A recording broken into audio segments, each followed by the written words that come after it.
Hello, Internet. I must tell you, I'm excited today. And I'm excited because we're speaking to somebody special. I understand the man is a bit of a surfer. Don't let that grey hair say, bring you under the wrong impression. The man can surf. I've seen his pictures. I'm sure we'll speak about that as well. But he did his army service a while ago, quite a while ago, I would say, like all of us. And he was in 16 maintenance unit. Now he's got a name which I'm struggling to say, so I don't want to insult the man here, you know. So I'll call him Russ, and I will ask him, Russ, but first say to me, so welcome here, mate. Thank you for coming. I do apologize. You people wouldn't believe it has taken him months to actually get to this point. But all of you are welcome. I want to stress that. Don't think you needed to be a paratrooper or something, you know, a recce or something. All of you are welcome. Every one of you has a story. Please don't let that story die with you. Come to Legacy. Let us record you. Let your grandchildren and those following even them, let them remember you with awe, as they should, because that's what you were once. When you took that uniform on, you became a man. Let us not have any doubts about that. So, Ross, let me start at the beginning. How did the army get hold of you? And please tell us what's your surname, because it's something about chaos. But you had to choose a one word, which my wife said to me, I cannot say in English properly. So over to you, man. Yeah, morning, Chris. Thanks very much for this opportunity, this really fantastic opportunity to allow me to tell my story on my service, which I did back in 1985 and 1986. I think my story is different to many of the others that I've listened to. I think Legacy Conversation has been a fantastic platform for everybody to be able to tell their stories. I think it's a good thing. A lot of people have bottled up a lot of their stories. I think it's a good thing that they release what their experiences were. I think it's a good thing mentally, where a lot of people have struggled through life. And like I said, it doesn't matter who you were. We were all part of a very well-oiled machine. So if I can start my story, it's always the best way to start a story is in the beginning. So my story basically starts at the latter part of 1984. I think in Matric, we all sort of knew that we were going to get called up. We didn't know where we were going to get called up to. And going home was, you know, when we're going to come across that so-called dreaded piece of paper, you know, which is your call-up paper. Now, I got home one day and I found mine. And I basically really wanted to become a parabat because one of my good friends who had already served, he was a parabat. And I wasn't too sure how to go about all that, but I thought, okay, well, let me see where this piece of paper takes me. And when I opened it up, I was called up to a place, Kimberley, never been there before, to a place, one maintenance unit, and a place called the Skobolos. Now, I had another mate of mine who also, older friend, who had been there. So I asked him, you know, what's this place, the Kimberley, this one maintenance unit, this place called the Skobolos? What's it like? Because they've called me up. And he just started to laugh. He just said to me, my friend, you are basically going to cuck off. And I thought, well, yeah, that's thanks very much for that bit of information. Anyway, we went through our December period and tried to basically do as much as we could through our December period. And in the mid part of January 85, we went to Natal Command. My mate, going back to my friend, he ended up at Natal Command. And I thought, well, if he's going to end up there, if we ended up there, I'm going to get up there because I know those guys can go surfing every afternoon. So that's cool. So that was my main objective. Do my basic training, do whatever I had to do, head on back down to try and get down to Natal Command. But that was not about to happen, unfortunately for me. We formed up at Natal Command, headed to the train, you know, the old train trip, you know, blinds down, etc., etc. Everybody knows that story. And, you know, I've started meeting new new faces, new mates, and everybody kind of stuck together. It's quick. It's amazing how quick you make friends when you all know you're in the same boat. And then the usual story of landing or arriving at your destination, and then the screaming and the shouting started, and just complete mayhem. And that's where the roof ride started, all the way back to camp. And what amazed me was the screaming and the shouting. You know, the NCOs, that my first experience watching, listening to NCOs, how they could scream and shout. I actually used to find it quite amusing, and my amusement got me into a lot of trouble because of that. Because I always had a smile on my face, and every time I was formed up, I used to find their comments, their Afrikaans comments. My dad was Afrikaans, by the way, so I'm half and half. But the comments they used to come up with were hilarious, and I used to laugh, and I used to get my platoon into trouble all the time. Anyway, basic training was pretty tough, I must say. I think any basic training for anybody as a young man coming out of school and to be put through your paces like we were put through our paces would be tough. It was tough for everybody. I mean, we don't have to discuss about what basic training is all about. Everybody knows it. You're all put in your paces. I know that Alpha Company that I was in, our platoon 1, we ended up being the top drill platoon. We were actually very, very good at drill. I know that the Blue Berets were actually known for their drilling. Over the years, I found that out, obviously, with stuff that I've picked up over the internet and stuff. But going besides basic training, into second phase. After basic training, we came home for a short while. It was the very first time I've actually ever been on an aeroplane. I'd never flown before, so that was a first. And then getting back, and then back into second phase. And Discobolos was known for its driving courses. I mean, we were all known. We were there to be drivers, storemen, to be pen pushers and things like that. And that's not. I'd never wanted to be stuck in a store, and I didn't want to be stuck in a HQ pushing a pen. I mean, that I couldn't bear even the thought of that. You know, for nearly 2 years or 18 months, I thought, no way. I never had a license. I didn't even know how to drive a car. And that's the strange part. They asked the weirdest of questions. And if you put your hand up at the right time, you were either thrown to go and learn how to throw a box, or you could go and be a driver. And somewhere along the line, they pulled me in to be a driver. So I started off with the old World War II Jerry, and we drove around Kimberley. And the funny thing about Kimberley at that time was, if I may say, more too cold at winter time. Yeah, so cold. Eh? Everybody in Kimberley, they used to lock their cars away. You didn't find any cars parked anywhere in the streets because the new driver's course was starting. The number of cars that got taken out. The one guy, I remember the one guy, I don't know what ever happened to him. He drove a Salmo 50 right through some guy's house. So he got pulled out of driver's school very, very quickly. But I cottoned on very quick. I actually had a very nice instructor. He was a good bloke, Corporal Kutsa. He was a very, very nice guy, and he was very patient. So we went from driving, getting to know how to drive just a normal Jeep, and then I went into Salmo 20, then Salmo 50, then Salmo 100. I had never heard of a Queffel before, which is an MPV, the mine protected vehicle. Never seen one, but that will come into my story later on. So I became a very accomplished driver, and once we had all qualified, there was a time where people that were going to be handed out on where you're going to end up. You all got sort of formed up again, and you were saying, okay, this is where you're going to be going. So I thought, you know what? I'm from Durban. I'm going to be going to Natal Command. Well, how wrong was I? I wasn't going ocean way. I was going bush way.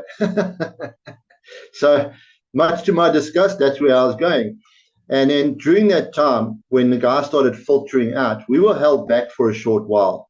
because we had to go do specialized training, specialized vehicle training on how to do basic fire maneuver, heavy weapons and stuff like that, which was actually quite exciting. It was actually quite cool.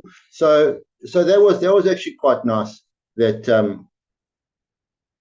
it was a new adventure coming our way. Second phase entered, and during that time, I actually found when we were away, the parabats actually arrived in recruiting. And when I got back, these guys had gone, and I said to them, "Where are these guys gone?" They said, "No, the parabats are here, and the guys have gone out for selection or whatever they do." And I went, "Oh, you got to be kidding me!" So I missed that boat. But you know, it is what it is, and it's a reason for everything. So yeah, we finally got our date that we were set to leave for a place called Grootfontein, 16 maintenance units. So I inquired about it as well, and the guy said, "I got no good news there either." All I just said, all I was told that once again you're going to cuck off, and I thought, oh no, you know what, what, where am I going? What have I done to kind of deserve this, you know? And but anyway, off we went, and we got marched down to the airport, and it was the first time for me in a flossie, so it was quite exciting. There's all the exciting things, and we got into this flossie, and I thought, hey, this is going to be good fun, but no, it was no fun. Being jammed in there like a bunch of pineapples, you know, in a veggie net, not pleasant. All the noise and the buzzing, and it actually sounded like the thing was going to fall out of the sky. So yeah, not wasn't a pleasant trip. And then when we finally headed on our way down, so circling down towards Grootfontein, I think the pilot, they probably do it on purpose. They kind of make you shit yourself because you just drop out of the sky, yeah. And we hit the ground with a thud. And I think that what they also do is they make the tail of the flossie face towards the bush and not the airport, to give you that false sense of security. You know, they try to intimidate you.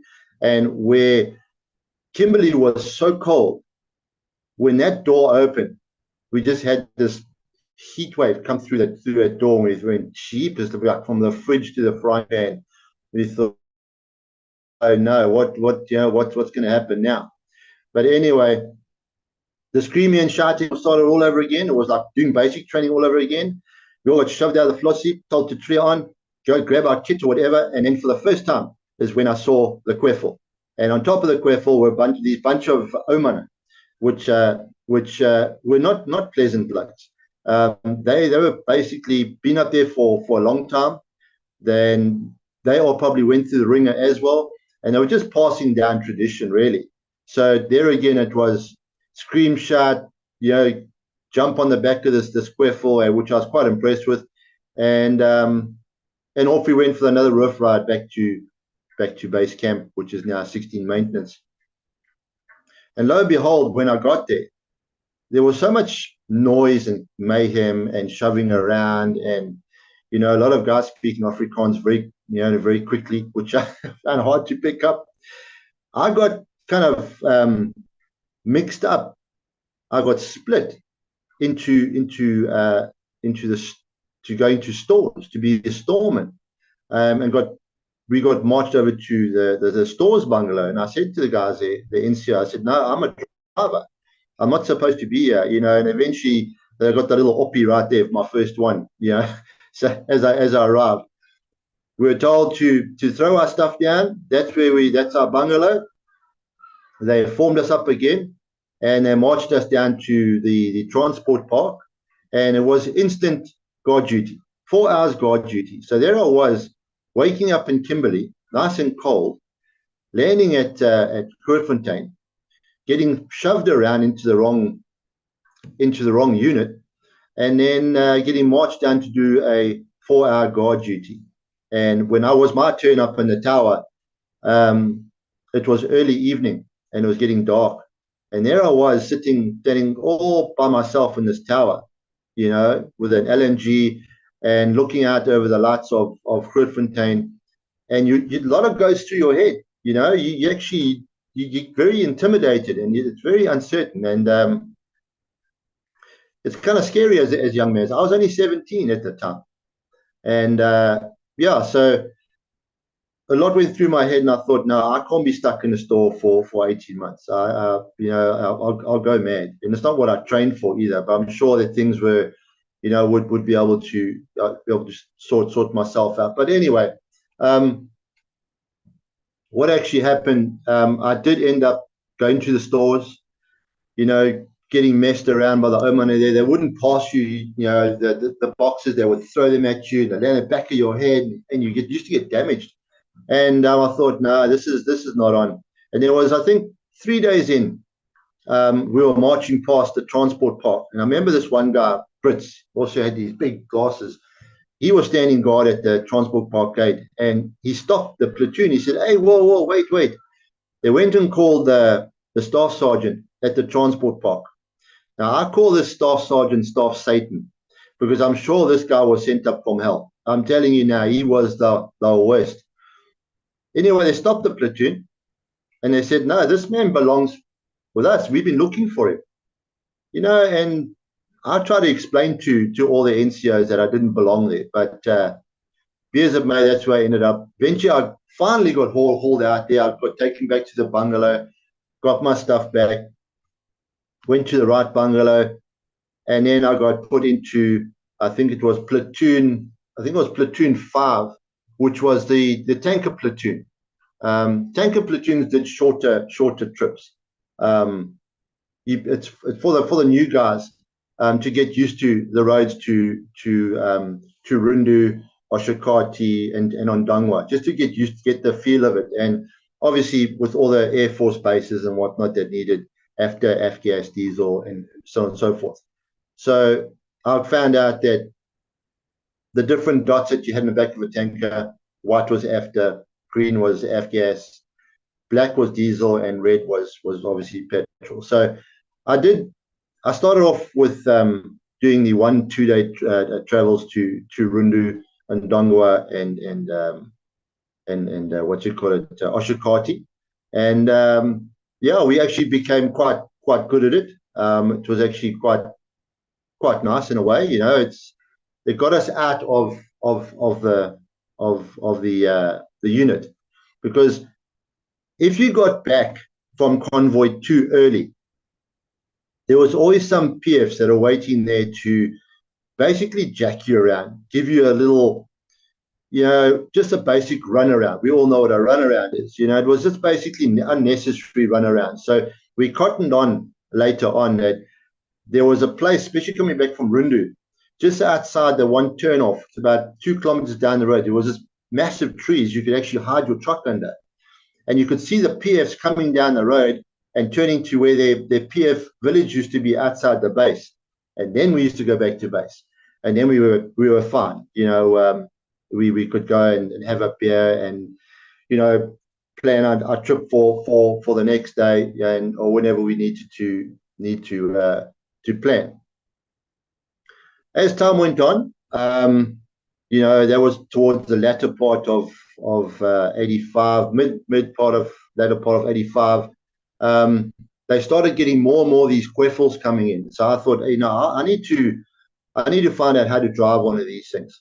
So a couple came into the tanker platoon, and one was an Afgas one. It was like brand new. And a friend of mine taught me on the weekend on actually how to drive a queffel. And anybody who's a queffel driver, anybody would tell you, you must have a big fat left leg, because that clutch was an absolute nightmare to push in. I look back now and I think to myself, how did I end up driving this thing? You had to climb up a ladder to get inside, and there was nothing soft about it inside. Everything was hard. So when I used to drive convoy, that thing, I used to sit on my pillow, and because it also used to elevate me so I could see further. Anyway, I got myself an Afgas one, and I started doing trips, obviously Rundu, Dongwa, etc. And what actually happened, we were always taught on, if you had a blowout, how to handle it. There was all taught in our specialized training. And the one thing was never to hit brakes, never to hit a brake. Always hit especially if you're going at speed, because your brakes will lock up and you can roll. And I'd never had a blowout before, and I was hoping that I never would have one. But there was a stretch of road just before the red line gate. I think it was called the Makalani gate or whenever you were going into red zone. I think it was about 20 k's just before. There was this dip that used to go down because it had a slight incline. And a Quaffle, you don't really want to change down once you've got speed because it's a mission to pick up speed again. So we used to floor it. And on the way down, I was just like one arm, just one hand holding the wheel. And next thing I just heard this loud pop. And this whole Quaffle, I had 13,000 liters of F-gas in the back of my vehicle, just pulled violently to one side. It took me 2 hands to actually hold on to this thing. And eventually I had to, and I hit my hair brake, I had my air brake on.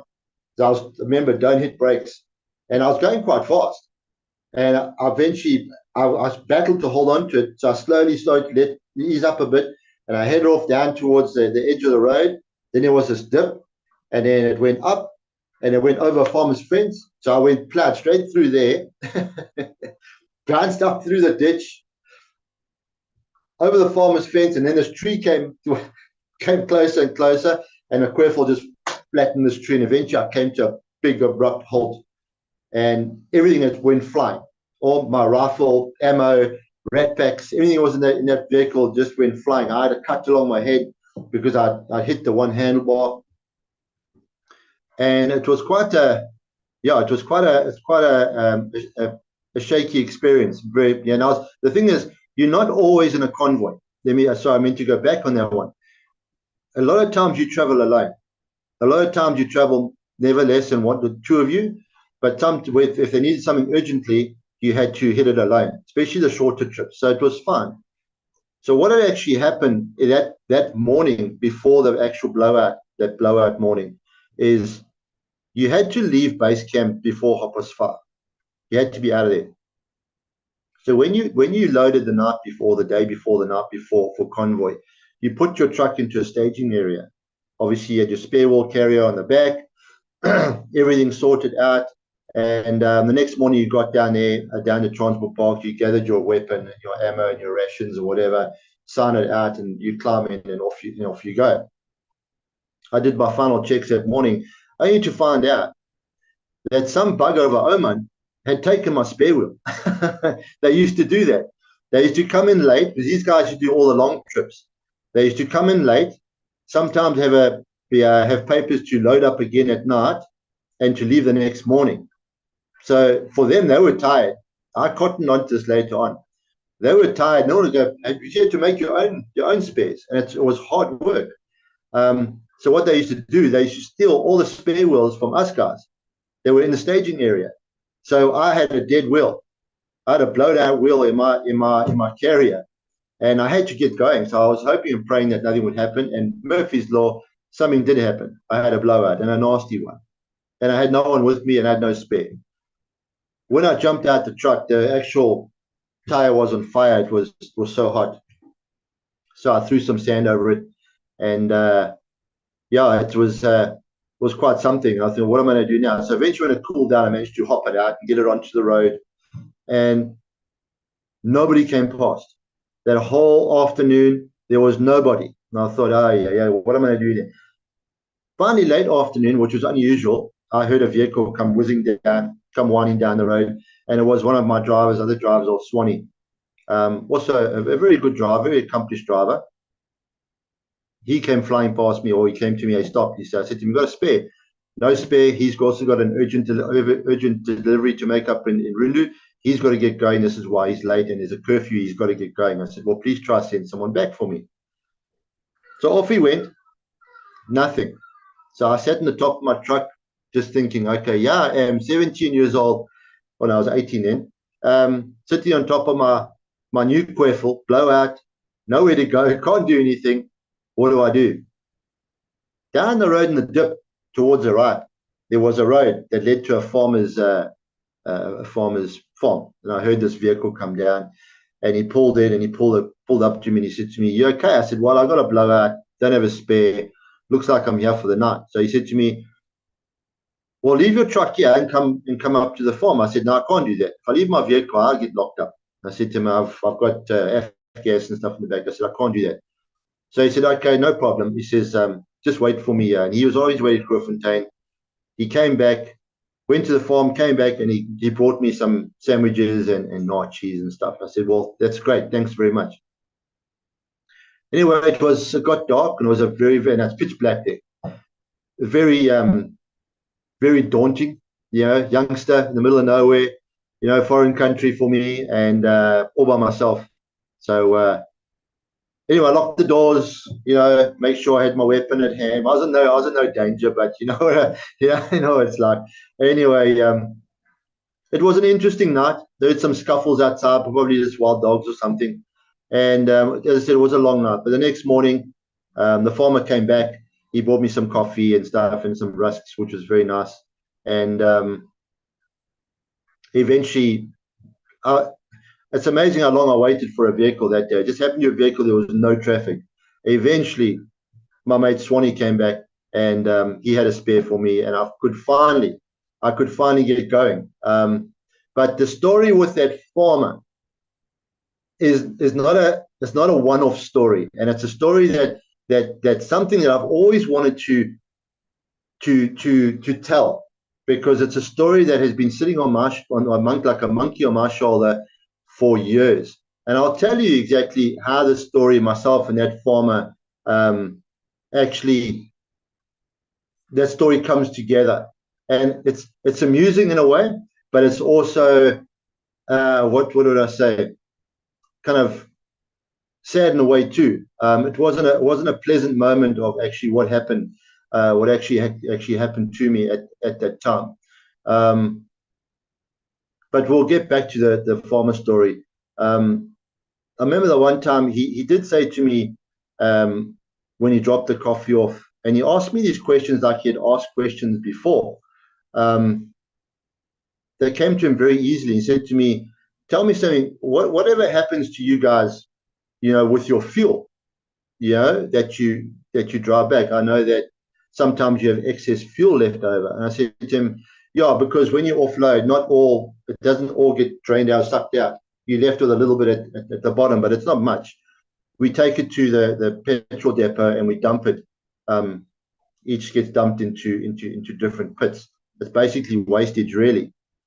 So he said to me, well, if you ever have anything, if you're going to dump it, do you mind if you dump it here?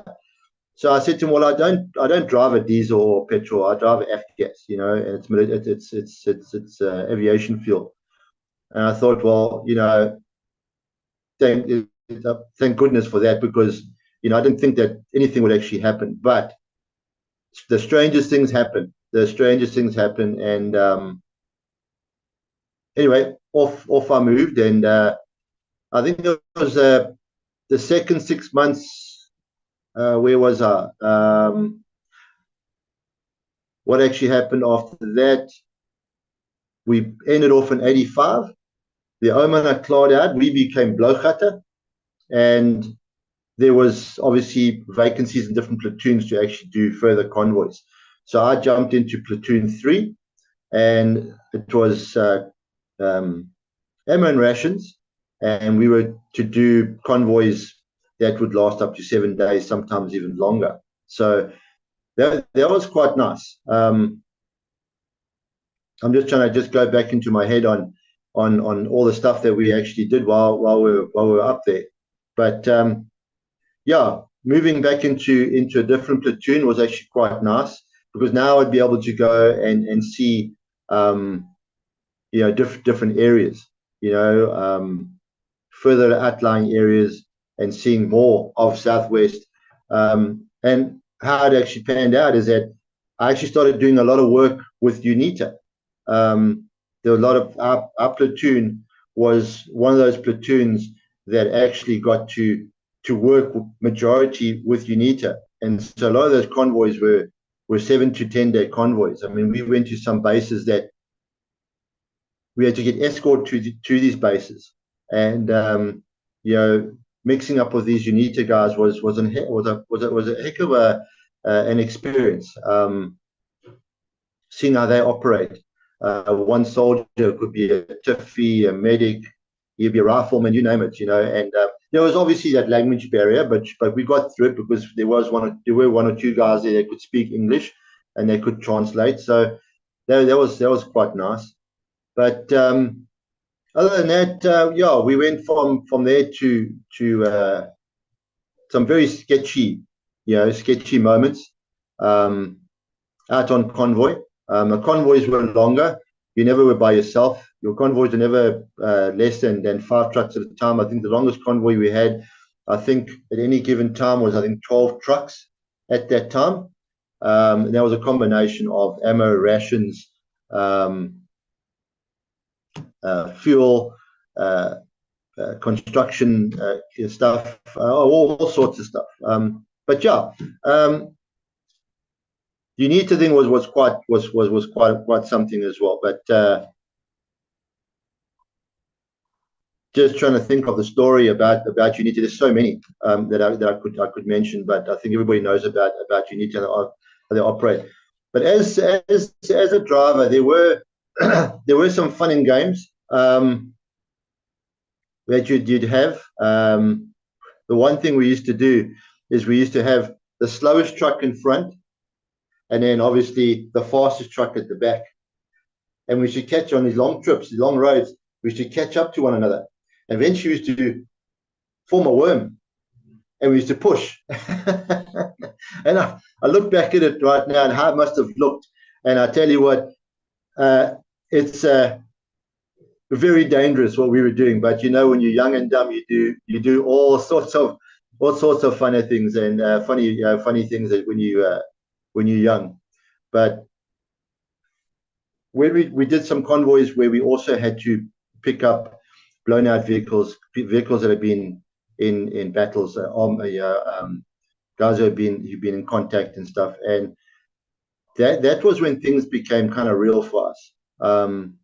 Having buffels blown out and seeing things that actually happened, and knowing that our guys got hurt or even worse, that kind of hit home for us. And so you realize, you know what? Yes, as a driver, you had a lot of fun, but when you see stuff like this, and then also having to transport coffins and stuff for our guys, that's all the kind of things that we actually did. We did as drivers, and it kind of started to hit home as you became more and more experienced, an experienced driver, and seeing more places. Like we went up to Onjiva. That's where we used to go, escorted up to Onjiva. And I used to see the guys up there, and I used to think to myself, hey, you know what? I really feel for you guys sitting out here and the dangers you guys are in. But how we were welcomed as drivers, because they knew we had their beers and cigarettes and everything else. So, but yeah, all the different bases, that I went to, as far as Onjiva, up that way. We went to Ruakana the one time. A story will come in now about how we went up to Ruakana and what actually happened on the trip there. It's not all fun and games. You don't want to get sick on convoy. That's the worst thing, because there's no stopping until you get to the next base. And a lot of the places didn't have the best medical places, except for the bigger bases.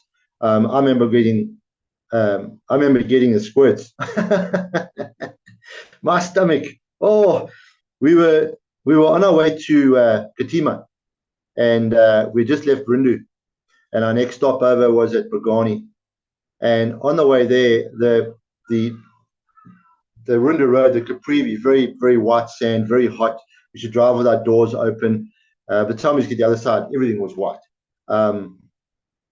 Very lot of glare, lot of you have to let your convoys, go distance, because if there's no wind, the dust used to settle, and you couldn't see it. It was so thick. So a lot of times it was nice when there's wind, because you could actually see the truck in front of you, because the dust would actually be blown one side. But the other times it weren't, and we nearly went up each other's backside a few times. But there was a time where I got really, really sick. I must have eaten something at Rindu or something happened, and there's no stopping. There's no stopping. And I was, you get that hot and cold flushes, and my stomach is griping. I'm going, what do I do? What do I do? And these guys are just carrying on, carrying on. And the thing is, I was the last truck as well. And that was I couldn't stop because, I mean, people, I had to catch up with people. And I eventually just said, you know what? Nothing else I can do. Let it go. So that's what I did. I let it go. And I tell you what, it wasn't a pleasant feeling having to drive and all that. It was not at all. But I finally saw the platoon had pulled over. The convoy had pulled over in this one big area where all the guys used to actually have a stop over there. It's right outside Bambi's cooker shop. Bambi's cooker shop was like a bottle store. It had, I don't know where this guy got his booze from, but he was sorted. And we used to always trade. Us drivers were known as jam stealers. We were always trading all stuff. And we were never short of booze. Booze and food we were never short of. Anyway, we pulled over, and I pulled the truck over, and I jumped out, and I just went straight into the river and just lay there. Took everything off. But then I slowly climbed back in the truck and go and deal with what was happening back in the truck. So, and then there was another time where I felt like I had picked up malaria. Sure, I've never felt so sick in my life. And it was at Pagani, also there at Pagani, where I had to go see the medics and stuff. And I was, I didn't think I was going to be able to carry on. It was really, really not something that there was. I wished on anybody to actually get sick on convoy. It was hectic. Our trucks were basically our homes. My Kwefel was my home for 12 to 18 months. And obviously you have to have some form of sleeping arrangements. You need to know how you're going to sleep. And for us, it was either under the vehicle, not suitable. But the Kwefel, as you know, is a big, massive grid over the engine. And I always used to carry a mattress with me. I used to roll up a mattress, tie it up, put it in the back, and also sleep on a pillow. Wintertime, you put the mattress on top of the engine, and you let the engine run with your mattress and everything else on it. You used to warm everything up, and you just zip up with your rifle, and you used to sleep like it. I actually send you a picture on it as well, on how we used to sleep. But what happens if it rained?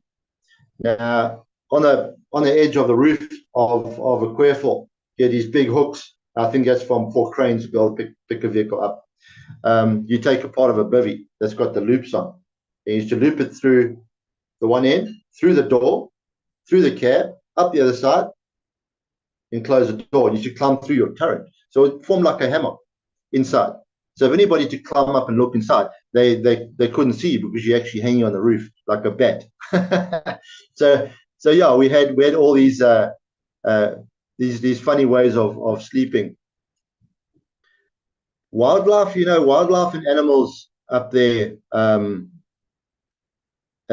is something that I was amazing to experience. I think anybody who came across the wildlife there, it was really, really nice. I mean, came across a herd of elephants the one time. We came off what they call the Golden Highway. It was only stretch of tar road along a Caprivi strip heading off to Katima. We came across after being up in Katima and Mapacha, offloading there. As we jumped off and came around the corner, there was this herd of elephants crossing the road. So we all pulled over. And this one came along, and it started to rub itself up against my Kwefel. I could basically nearly touch it. It was such an experience. The whole Kwefel was rocking like this. It was amazing. It was amazing to actually see that wildlife so close. But there was also some sad times as well, when it came to wildlife and how the guys treated them, especially as a driver. Like I mentioned before, nobody ever wants to slow down because picking up speed is a bit of a mission. There was this one time I was coming back from Katima, and I just finished filling up at Rindu, and I was making my way, and I got called out to escort this roofie driver and this Germany back from Rindu. it was getting late, and I don't really like to drive at night because the lights on these vehicles aren't the best. And also wildlife can be a problem as well. Anyway, we were probably about, I'd say, 20, 30 k's out of Griffontein when I looked in my mirror and I saw this guy behind me. He was busy flashing his lights. So I pulled over and I said to him, "What happened?" He said to me, "No, this big kudu bull I just missed him, and he had clipped the back of it, and we need to go back to see if it's okay." So I said, "Yeah, okay." So we drove around and we slowly went along the road, and we saw this lovely big kudu. There was obviously a dip on either side of the road. It was up in the embankment, and it was whole back hind legs was completely smashed.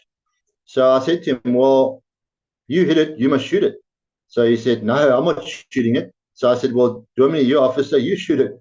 He said to me, "No, I'm not shooting it." So eventually I went to my truck, I grabbed my R1. It's dark, and I have a little muck there, thinking, okay, I've got it in sights and whatnot. And it was so sad. This thing was, I mean, I'm an animal lover, and his big eyes, you could see it crying, So I just closed my eyes and pulled the trigger. And the guy says, "Oh, you missed it." Now I'm thinking, this thing's panicking. It's like freaking out. And so let go another one. He says, "Oh, you missed it again." I went, "Oh, bugger that." I put it on automatic. Anyway, off we went. And we got back to Griffontein. I had to go to the MPs just to inform them that, there had been a shooting. Because if there are farmers around there, they've been told that there's any shots fired, they need to report it. So I went there and just said to him, "No, listen, I went and had to kill a kudu because we hit it." So the guy said, "Oh, okay, well, how many shots did you fire? How many rounds you let go?" So I looked at them and started to smile. And they said, "What's the problem?" I said, "Well, I missed it with my first two shots. So I opened up an automatic." Well, I think every single MP in that office probably nearly wet themselves laughing. And I was then known as the kudu killer. That was my nickname. I became the kudu killer. That was a Saturday, and the Sunday I was woken up by Staff Satan and my Captain De Vries, walking down, calling me, Androas, come here, you bliksem." So I get up and I say, "Oh, what have I done wrong now?" "No, they're here. I'm the kudu killer. We must go back and find it." So we go in their van, and with a Som 100 in tow and a few guys to load this thing.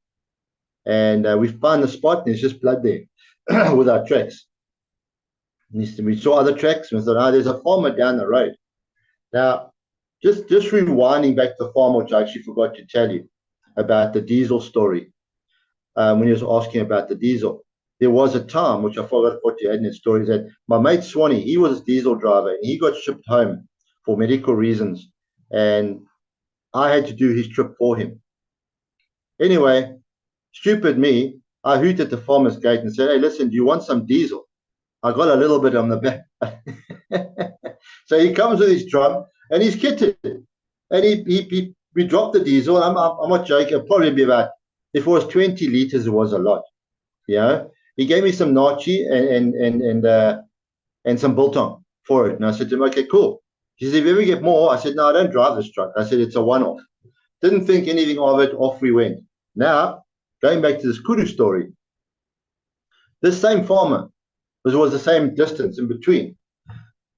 Him and his staff had gone and heard the shots, and they'd gone to see what it's about, and obviously had been radioed to say there's been shots in the area, and it was only a kudu that had been shot. So they went out and they picked it up. So I said to the Captain De Vries and Staff Satan, I said to him, "Listen, let's go to that farmer. I'm sure he's got it." So off we go there. Now I'm thinking, maybe it's not a good idea. He'll recognize me. He might say something about me dropping some diesel. Yeah.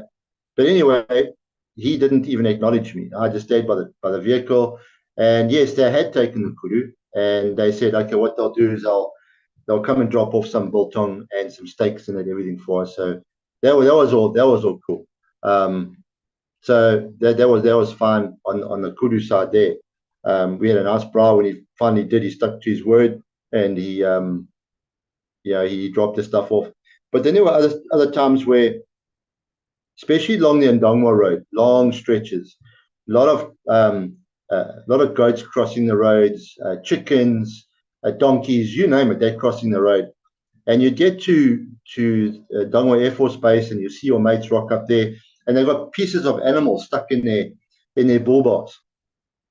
Just plow straight through them, and not something that I could do, but some guys had no heart there.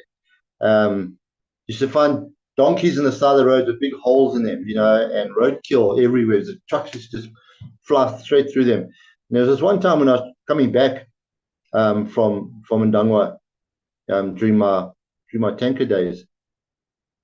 I was also alone, and I saw in the distance, I'm going flat out, I'm seeing in the distance, I see this car running. See it running. I'm thinking, okay, I'll slow down a little bit. So I hit my air brake, slow down a bit, and it crosses the road. I didn't see what was following it. This big black bull, massive horns, ran into the road. So I swerved out to miss it. But now I'm standing on top, because you got the accelerator on the side as well. So I'm looking for this cow, and I see it running in front of the quaffle, and then it disappears. Thinking, okay, it's safe now. So as I pull back into the road, I'm now on the other side of the road. I pull back into the road, just right my front wheel. I went over it with my front wheel, and my two back wheels went over. I thought my truck was going to roll because it really went bouncing. Anyway, I stopped and I reversed up to this thing, and it was just lifeless. So I felt kind of bad. As I was walking away, this thing started to puff. And I think, oh no, still alive. Went and grabbed my rifle, and I had to put a round through its head. And then walking back to my truck, everything went quiet. Everything was dead quiet. All the animals around there, all the cows, were dead quiet. And then all of a sudden, they all started making noise. And then I saw some Avambas running from their kraals, all started to run. I thought, oh, I better get out of here. But not something you want to do. You've taken somebody's livelihood away from them, but what can you do? It's not something you can do. Accidents do happen up on the border. My platoon, we had just done a very long convoy up to one of our UNITA camps. We'd been going solid for quite a few weeks, and we got back to base camp to find more papers that we had to get going to Ruakana. They were in dire need of ammo and rations and stuff, and we got strict instructions: load up, get your stuff ready, get some sleep, and get out of here first thing in the morning. So there was four of us. It's myself, my two guys that I know pretty well, Veg and Russi, very good drivers.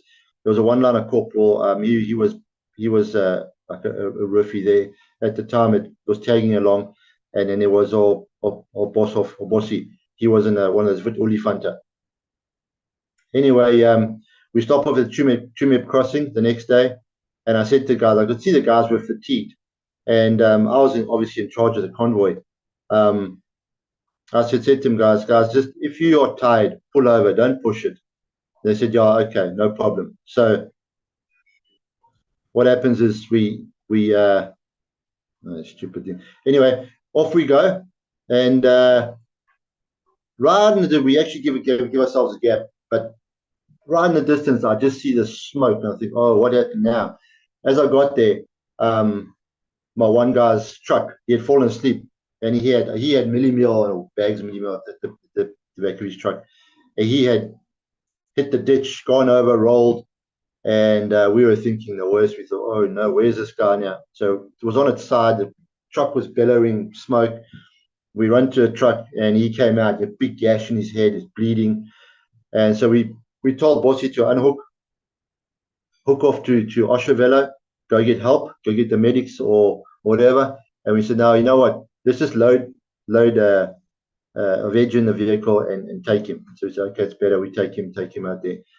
And they radioed back, to Grootfontein, to Captain de Vries and Staff Satan.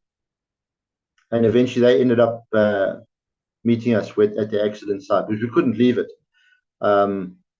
They pitched up there and they said, listen, guys, you guys need to get going. I said, well, can't we stay at Oshavela? They said, no, you guys need to get moving. I said, yeah, but there's a curfew at Ndongwa. They shoot at you otherwise. They said, no, we'll just floor it. Just we'll try radio through and tell them that you're coming. So off we go. They had brought drivers in there to take the load back and brought a recovery vehicle to take the load back. So I said to the guys, just put foot and go. I said, when you get to that last stretch here by Ndongwa, just flash your lights, hit your horn, just to let you know you're coming in, which we did. I mean, we were pushing it. And lo and behold, as we hit that stretch, these trigger-happy clowns up in the towers decided to throw a few traces over the top of us. So we came through to abrupt halt, and then we were sitting on our horns, the guys came out and eventually escorted us in, and we got called into the HQ office there, and we got crapped on for doing what we were doing. We said, no, just contact Captain de Vries, and it was all ironed out, and we all suddenly realized, okay, we were just following orders. And they said, okay, go to the Air Force Base, have a nice shower, get yourself a beer. So it was nice. We managed to do that. And the next day we head on to Rukana, only to find out that they've just been revved recently, or not recently, like a few hours prior. And now they've sent an escort out to fetch us. And we're thinking, oh, my goodness, anything more on this can happen on this convoy. But we managed to get there unscathed, and we offloaded, and everything was fine. And but it was a heck of an experience. Driving back, we had no hiccups. So we managed to finally get back to base camp and get some rest. And then I'll talk about a story called which I've titled as Diesel and DB. Now, this is going back to the farmer. This is a story that I've been wanting to tell, because it's been something that I've been labeled for so many years, that I've never really been able to tell the guys the actual true story behind of actually what happened to me and a couple others. We were heading towards the mid 86. It's near the time for the Oman to clear out. And by that time, I'd traveled all over Southwest Africa and a lot of parts of Angola, quite a bit of experience. And however, the home stretch was in sight. 6 months to go. I thought, okay, fine. But then this farmer story comes into the equation. As drivers, we were always known to swap condensed milk and stuff at the cooker shops for beers, and we were known for it. We were commonly known as jam stealers. But I remember the one Saturday afternoon, once again I hear Staff Satan come in calling me, Androas, come here, I've blocked some safety. Now I'm thinking, oh, what now? What have I done now? But he was with the MPs. And I think to myself, and now what's going on? He says, you're clean diesel diff. Which he says, no headache here. He had something in for me. Obviously, maybe because I was a surfer or whatever. I don't know what it was, but he had it in for me. But I had no clue what it was about. And I got stuffed into the MP van, and I got taken through to DB. And I was met there by a bunch of MPs. One of the guys I actually knew. I was actually at school then. And I said to him, what's going on here? He said, no, there's been a case of petrol and diesel theft. They've been sold to the farmers, and the two guys were caught red-handed, and they've mentioned your name. So I thought, I haven't mentioned anything to anybody or whatever. Anyway,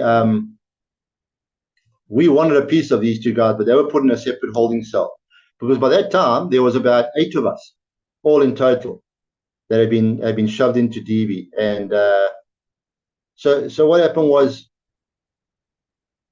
we all got questioned, and I said to the guys, I don't actually know really what you're talking about. He said, no, there's a farmer down the road that said that you dropped off diesel with them and whatever. So I said to him, yeah, you know what? I said, I came clean. I said, yeah. I said, I didn't really know any better. I said, I didn't really think any of it? And I said, yeah, I did drop some stuff off, but all I got was some notches and some biltong. Anyway, as time went on, it wasn't too long. The case went quite quickly. They got all our statements and everything else. We did what we had to do in DB, and these two other guys were marched in the one night, and the guy said, listen, we're going to switch off the lights. You guys do what you want with these guys. Because these two guys got caught red-handed, actually selling and making money off fuel.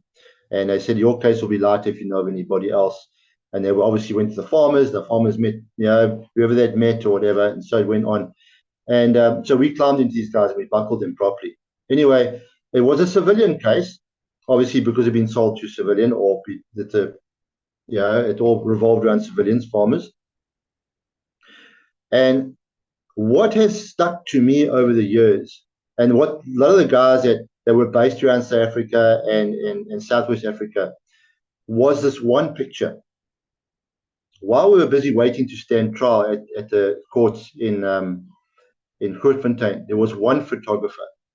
And the guys, I remember them saying, duck your heads, the photographer's here. And I was looking around going, where? Instead of ducking, I'm looking around. Everybody else ducked, and I'm standing, plain of sight, the one picture. They went to the Windhoek Observer, it went to the report. That picture was printed and put out in nearly every single base around South Africa as like an example. Like I'm the prime mastermind out of this whole thing.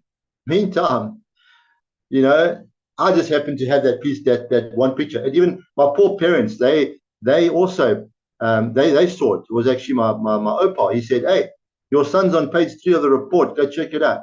And my mom was distraught, but I couldn't really tell the actual story, what actually went on. Anyway, we got called in, and I remember there was this judge. He looked like Bud Spencer. He was this massive guy, and he was drilling me properly. And I was shaking, whatever. And I said to him, I didn't think that I was doing anything wrong. He said to me, how much did you sell? I said, I didn't sell anything. He said, is that farmer here in the crowd? I said, that's him over there. And the guy, and we acknowledged. I said, how are you doing? He said, good. And he said, well, what did you drop there? I said, I must have dropped a little bit of diesel. He said, what did you get for it? I said, some notches and some biltong. So our stories connected, because he said this exactly the same thing. So I got a suspended sentence, and then that was it. Off we went. I wasn't the mastermind behind this whole thing yet. To this day, there are friends of mine that say, yeah, you're the petrol thief from the border, So it's kind of been a monkey on my shoulder for so many years. And I also told my mom and that as well. I said, you know what? I was so wrongly pulled into that whole thing. I was innocent. Basically, yes and no. I shouldn't have done what I did, but I was innocent. I didn't make anything out of it, but that one picture that caught me, and I was labeled that petrol thief and the mastermind behind everything. Other guys got locked up. Other guys got heavily fined. But life goes on. Anyway, we were moving into our last 6 months of 1986. Became my Oman, and this case kind of rattled me in a way. And eventually, I was called into my platoon lieutenant, and he said they were looking for guys that would volunteer to be based up in the Caprivi as basically what they call runners, as loggies, as logistics. Obviously, we run ammo and rations all over the show, and it meant being based outside of Grootfontein, and that was the best thing. So I put my hand up. I said, I don't want to be based in Grootfontein for my last 6 months, because now the eyes were on me, and getting all these unnecessary oppies and whatever from Staff Satan, and it just wasn't pleasant. I had hard enough as it is. So I was told, so I put my hand up. I was told to get my vehicle ready, get my ammo, my weapon ready, and all my kit, and report to the Buffalo base at 3-2 Battalion. So what actually happened then was I'd already done quite a few convoys to 3-2. I knew nothing about 3-2 Battalion, nothing whatsoever. I just thought they were another battalion of a foreign soldiers, or different speaking soldiers. Yeah, I mean, you didn't know these things. Anyway, I'd been there, and I know in the place, and yeah, when we got there, I thought, oh, this is great. I was about to find out exactly what and who 3-2 were and stuff like that. So upon arrival at the base, there was an open section of ground which was for us drivers. So it was myself, a guy from up in Mapacha, one guy from Rindu, and one guy from Dongwa. I think there was four or five of us. They were all from different areas that were quite experienced. And so we had this little tent in the middle of nowhere at the end of the base, which was quite nice. And so the one time we decided we were going to go to the mess hall for the first time. We were going to go to the 3-2 mess hall. Now, we didn't know what these guys were about, so we just waltzed in there and we sit down. And this one guy had worn this, he had this red T-shirt under his browns. And I remember this 132 guy coming out, and he didn't even have rank, but he flipping lay into us like you cannot believe, you know. And who are we? And we should stand up and whatever. The actual Portuguese guys, the black guys, they were cool to us. It was actually our own guys who were a bunch of dicks. The guys that were 3-2, they were nasty to us. You cannot believe, but they didn't know why we were there. That's the whole thing. It was still, I think it was the first or probably second or third day we were there. We decided to go and cruise around the base and to get a feel to see if we could be accepted in the reserve. It was it's like another adventure, really, you know, with the new guys, and they were a scary looking bunch, but it was our guys, the Afrikaans guys that were there with actual 3-2 guys. Yes, so they weren't pleasant towards us, but I think it was more of a intimidation thing or whatnot. So that was basically the last time we ever went to their mess hall or whatever you wanted to call it, and but we took it on our stride, and a lot of other stuff that eventually came to know us of. We were in and out. Eventually, the guys came into our little section and who are you guys? What are you guys doing? And at that time, we were spending a lot of time running in sand and stone, cement, as well as ammo and rations. And we got busier and busier because I think the base was actually growing at that time as well. But there was something else happening at that time, which I figured out later on. Anyway, a couple of guys, you know, became quite friendly with us because we always had beer. We always had decent food. Us guys are loggies. We were sorted. We knew what we were doing, and you know, we never came. You know, we were never short. And so it was actually quite nice to actually start settling in there. And so as we started to aim for our chloride date, I think it was probably. When was it? I think it was probably late September, early October. There was a big buzz going around the camp, and we were told to head back to Grootfontein and get our vehicles properly checked out, get quite a few spare wheels made up, sort out everything we needed to sort out, and then report back, which we did. And by that time, when we got back, there was armor divisions there, the infantry guys were there, and the base was buzzing with activity. Eventually, we were approached the day before, and we were told that the next morning, make sure we got everything together for a long time. We're going to be leaving base for a long time, and we're heading out on quite a long convoy. But that's all we're told. We're just to travel out onto the Caprivi Strip, and you'll be told where to slot into the convoy. And we thought, what is going on now? You know, where are we going? And I tell you what, when I came out of that base camp, I think 4 of us went. I think 2 had tankers and 2 of us with flatbeds, queffels. When we came out that basing, we couldn't see the end truck. That's how long the convoy was down that road. It was so long. And eventually we were told to fill in, I think, 2/3 the way down the convoy. And we were just told just to follow. And which we did. And we followed, and we followed, and we followed, and we went along roads that we'd never been along before. And eventually got word out that we were on our way up to as far up as Mavinga. And I said, how far is that? And they said, don't worry, just just follow. It's not part of what I've actually really told anybody in the past. And very few people I've actually told about. They said it was an ops. To this day, I don't know what ops it is, what ops it was. Got no idea. But all I can say is that the experience was something that very difficult, unless you were a combatant, that you were trained and used to seeing and doing certain things. As a loggy, you weren't. You were there to drive a truck, offload vehicles, and just basically deliver and do your thing. So some of the things that we saw and experienced there along that trip was not something that I would wish on any young man. A few little things have, in a way, kind of haunted me over the years, but I managed to kind of push it back because it's part of a trip. One of these that I didn't really speak about much. I've spoken more about my first 12 months up on the border was 16, and not too much about my base based at Buffalo. People say to me, so you must have been a 3-2 member. And I said, no, I was never, ever a 3-2 member. And never, ever will I ever say I was. I was just merely based there. I've got far too much respect for those guys.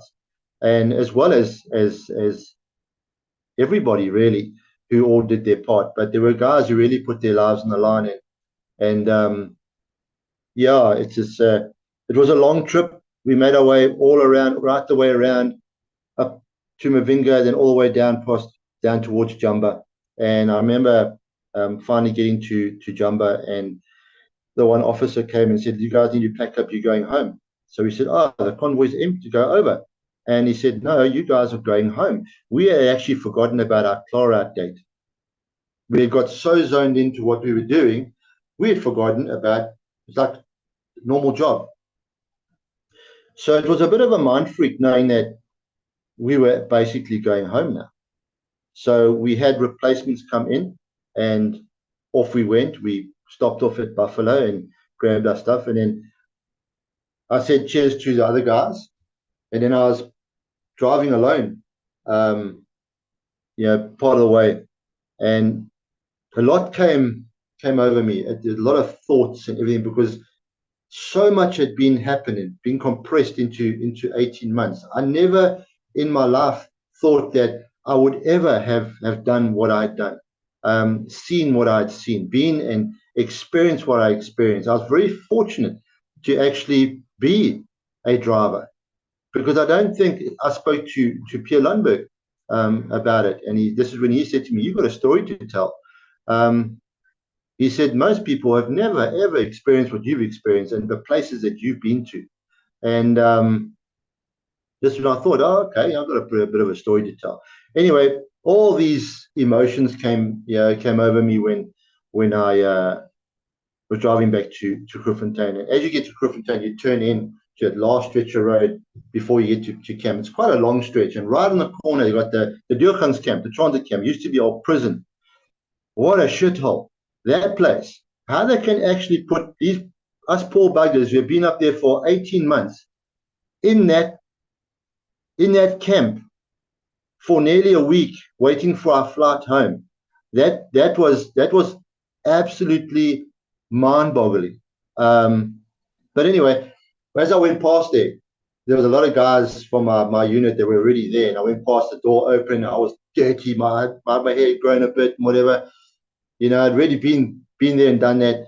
I hit my horn, as I went past. All the guys came running out. You could see they were all pissed, they were all drunk, and they were all waving and carrying on. And eventually, I got to Grootfontein Gate. And I suddenly realized this is going to be the last time I'm ever going to pass through these gates. I went in through into my transport park, and there Staff Satan was waiting for me, and Captain de Vries. And I saluted him as I went past. I did a last drive around the transport park before I parked off my I called her Beastie. I gave my truck her name. A little bit gay, but anyway. I gave my truck her name. Switched it off, grabbed my kit, climbed down the ladder, put my hand on her and just thanked her for guiding me safely. And it was a world of different emotions that I'm never going to be driving one of these ever again. I didn't think so anyway, and I haven't.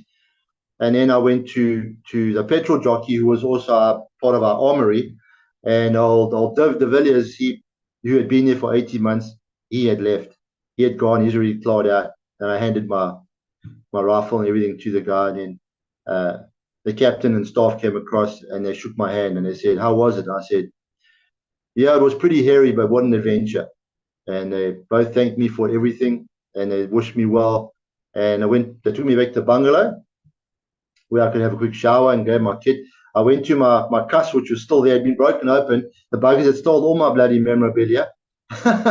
All the stuff I'd collected was gone. And there was this little roofie sitting on my bed, and he looked like the fear in his eyes. And I sat down with him for a brief moment. I said to him, "These are the ins and outs what you must do. Get into that platoon, do that, and that, and your 18 months will go quick.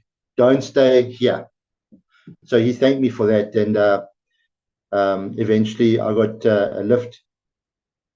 I handed my papers and got my papers and everything else, and I was taken through to the Durkans camp, where all the guys were waiting for me. And MPs went through my stuff. They took some stuff away. I had some photographs, spools that were confiscated. But by that time, I was just ready to come home. And that's where we hooked up. That's where we had our party for the next 3 days. And over the period of the 3 days, the Joburg guys left first, then the Cape Town guys left, and then we were last. The PE, East London, and Durban guys, we were last. But when we got down to the airport, there, what awaited for us was a nice Boeing. The SAFAir had purchased a Boeing, so we were going to ride home in style, not a Flossie, because I was dreading that old Flossie. And so yeah, off we went. And there again, different emotions. The plane was just roaring with the guys. It was just like party mode. The plane must have been rocking in the sky because there was so much noise, and the pilot did a last turnaround Grootfontein for the guys. And for me, I just sat there quietly, and eventually we landed at PE, said cheers to the guys, and then we jumped off at Durban. We landed there, and I told my parents that I would be home on a Wednesday at a certain time, and that time never changed. Because they obviously got a message out. And we collected all our gear, and there all the families were waiting, and it started to thin out. Now I'm looking, where's my family? Where's my family? No family. Now I thought, oh, geez. Now it starts to rain, so I grab my bolster and I start walking to the main terminal. I get the ticky box. I phone my phone home, and my mom answers the phone. "Hey, my boy, how are things up there?" I said, "I'm home, Mom." "Oh, where?" I said, "I'm here at the airport." "Oh, I thought it was next Wednesday." So that's what I got greeted to. Eventually, I saw the gold skyline come down the road, and they picked me up, and off we went. And yeah, when I got home, it's like mixed feelings, mixed emotions. 1 minute you're in the bush, and the next minute you're home on civilization, like there's no war going on, and you've been away for such a long time, and been through some hairy and sketchy moments. And I found it very difficult to adapt for a couple of weeks. I didn't know what to do with myself. I actually didn't know where to go. There was times where I actually felt that maybe I should just go back to the border, because I was good at what I did, and I trained myself to do it. I was trained by people, but as a driver, I never knew how to drive, and I basically became a good one. And it was my surfing that actually got me grounded. My mates took me on a surfing trip, and I finally, started finding my alignment in life, and started settling in. And that's basically where it kind of ended, for a short while, until I found work at a motor dealership. And then shortly after that, your civilian papers as a camper get called up, and I thought that I'd be, obviously being a driver, I'd be called up to be a driver again, back to the border, but I got called up to the commando unit, Hillcrest Commandos, where I became a stick leader. So I went from being a driver to being a rifleman, but Hillcrest Commandos, 3-month camps, that's a completely other story. Different area, different times. Towards the end became a big waste of time, really. But we did what we had to do, and we did it to the best of our ability. And basically, that's what it boils down to. I think that it's important that if those who have a story to tell their story, get it out there. This is the platform. Legacy Conversations is the platform to get your story out there and let people know exactly what it's all about. And it doesn't matter where you're a combatant or not, 3-2 Battalion, Recce, Parabat. If you're a medic, if you were a cook, if you were a storeman, you have a story to tell. You realize the importance of your position. We could not do. Now, people say, we could not have done without you loggies. I couldn't have done without the petrol jobs. I couldn't have done with the guys signing off requisitions for ammo. I couldn't have signed, there's a lot of different things. It all links up. And I think everybody's got a story to tell. My travels took me to Ruakana, Ojiva, Inanna, Okonkolo, Puva. I transported horses and bikes to Okatopi, mixed up with those guys on Dongwa, Oshakati, Oshavelo, Rindu, Bogani, Buffalo, Makusa, Mavinga, Jamba, Omega, Babata, and so many more names that didn't even have names, really. Their Broomgate was a branch. The units I mixed were with 6-1 Meg. I mixed the guys with Swaspes.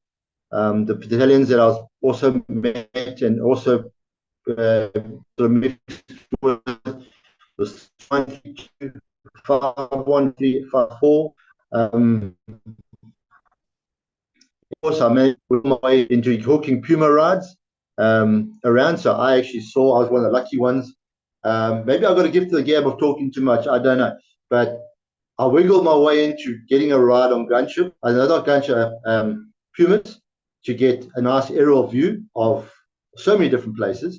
And I also managed at one time to get myself wiggled into a gunship while they were doing target practice at the end of the Rundu airport there. And, not many people get those experiences, and I was very lucky to be able to not handle as well, but to also use 3.0 Browning, 5.0 Browning. Not that I used it up there, but able to actually shoot them. Not many people get to do that. LMG. So yeah, all different types of weapons. And it took me to all different corners of Southwest and parts of Angola. And yeah, it's not something we ever wanted to go and do. It's not, as a youngster, we all grew up knowing we had to go. And I think once you pull that uniform over, you adapt. And as much as we did not like it, we also got to love it. And I look at camaraderie and brotherhood. You get a better understanding of it.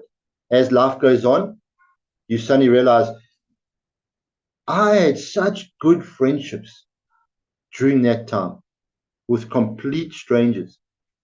And it's amazing. I mean, I became a moth at Millsbom Shahol at 2015. I was very, very proud moth. I plunged myself into the order for 8 years. I've just recently resigned for my own personal reasons. And Millsbom is a fantastic place. It's well run. I was part of the executive for 3 years, 3 terms. And my first Olbel was Rulof from Rensburg, 3-2 member, very well respected 3-2 member. I'm very fond of Rulof. He's a great man, and he was a great Olbel and well respected within 3-2 Battalion. Barry Roper, another one. Peter McRae, another one. And then as the years went on, I got to mix with Venon Tutoya, met him. Gareth Rutherford, met him as well. Of course, Crocodile, I've done. It's allowed me to become more in touch and well, how would I say is start remembering and honoring and giving back. Veterans Day at Millsbom is something that I set up when Rudolph was the oboe there. He said to me, "Go for it." I said, "Because we have everything for the moth, but we don't have everything for us who are actually carrying the flame for the moth." First year was like a trial, and it was well received. Next year was, can we do it again? And it was even better received. And now it is actually an annual event where people come from everywhere.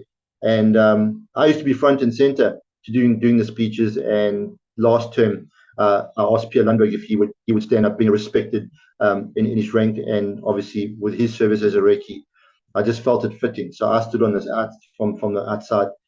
This time. This year I can't make it. We got my granddaughter's SA champs for karate up in Joburg, so it'll be sad not to be able to attend.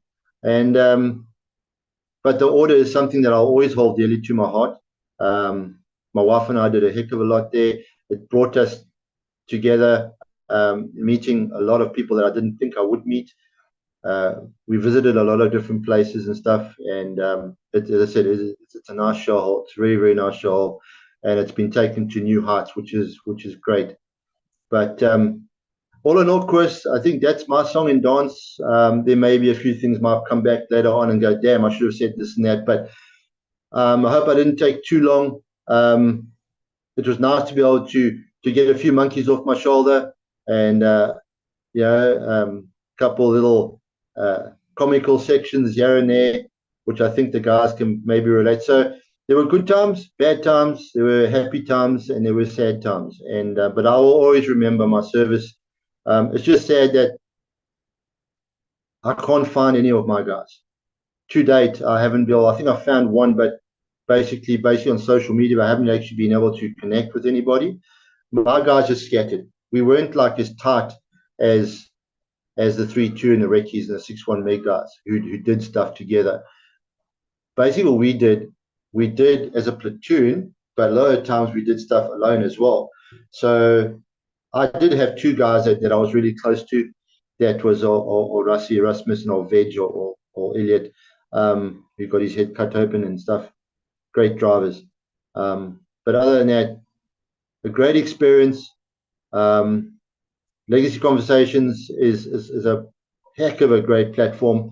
You know, I've been going through quite a few. I've just finished watching Martin Fontonda's one. Martin stays down the road for me. Barrett Nielsen, he was a surprise when he popped up. He stays down the road for me. I've listened to Peter Williams and Pierre Lundberg's, you know, and all the rest of the guys. It's interesting to hear their stories. And I think, like I said before, everybody has a story to tell. Tell it.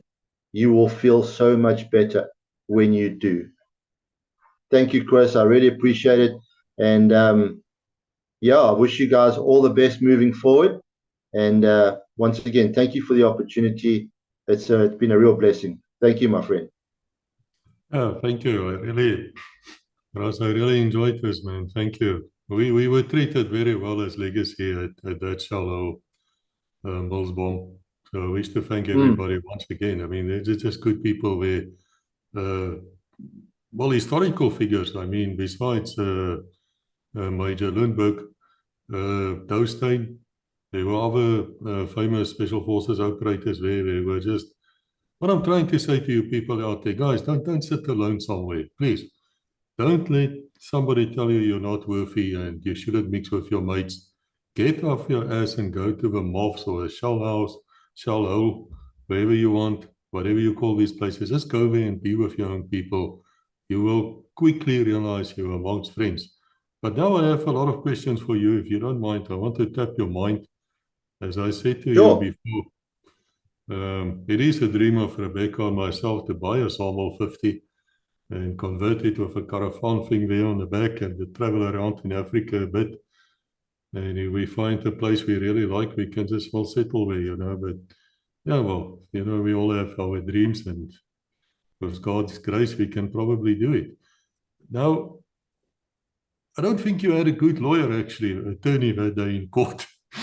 um, uh, I'll ask you the first question just about that quickly. Were you people ever briefed by your officers and Staff Satan and those people that there might be these type of civilian whims who will abuse the goodness of your heart? I mean, you didn't even know you were committing a crime. You were naive. So I think the judge, the magistrate were wrong in his decision. He should have let you go. Yeah. But were you people ever briefed? Were there ever standing orders which you signed to that effect?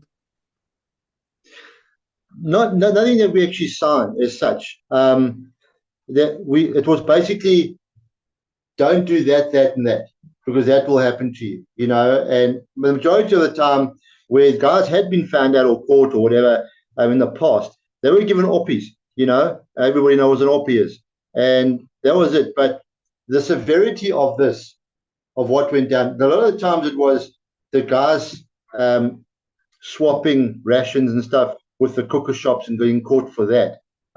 That's when the guys used to get more oppies than anything else. But this was on a bigger scale. This was actually fuel that is required for driving.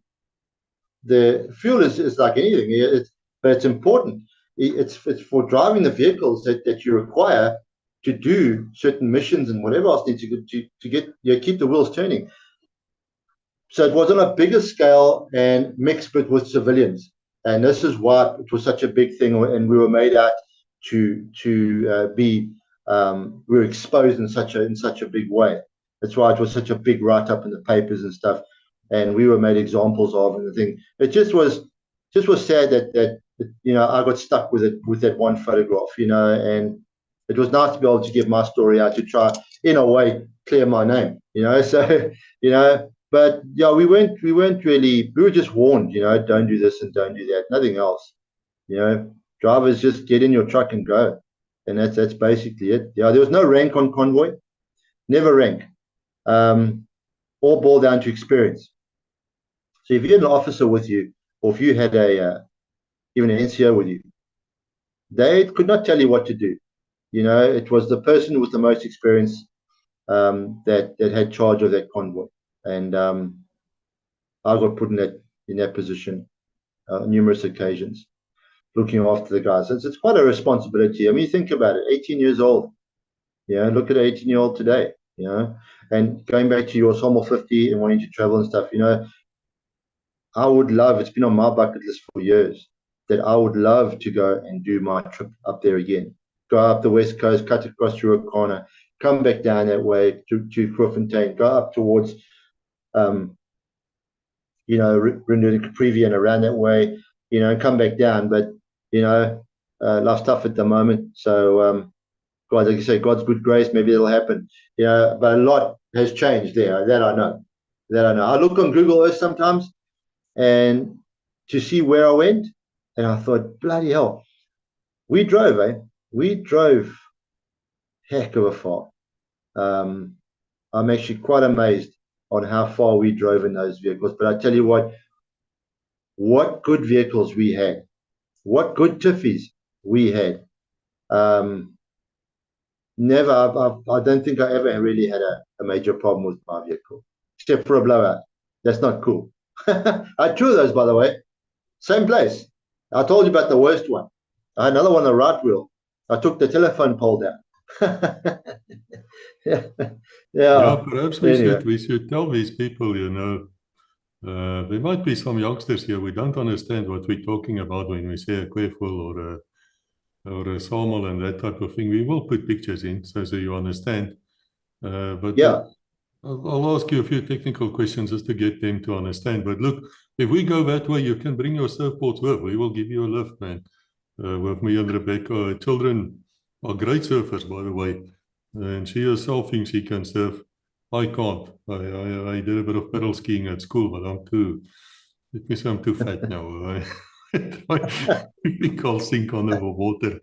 But anyway, no, let's just flat out. When you say you're going flat out with a Kweful or a SAML 100, what would that be? 90 kilos an hour? 110? Yeah, you know, all your trucks were governed. So you had a governor on it, would set it to a certain speed. Majority, I think, was mainly 100 kilometers an hour. I had a friend in the Tiffy section that when my truck went in for a service, he managed to do some Jimmy work, and I had the fastest quiffle up there.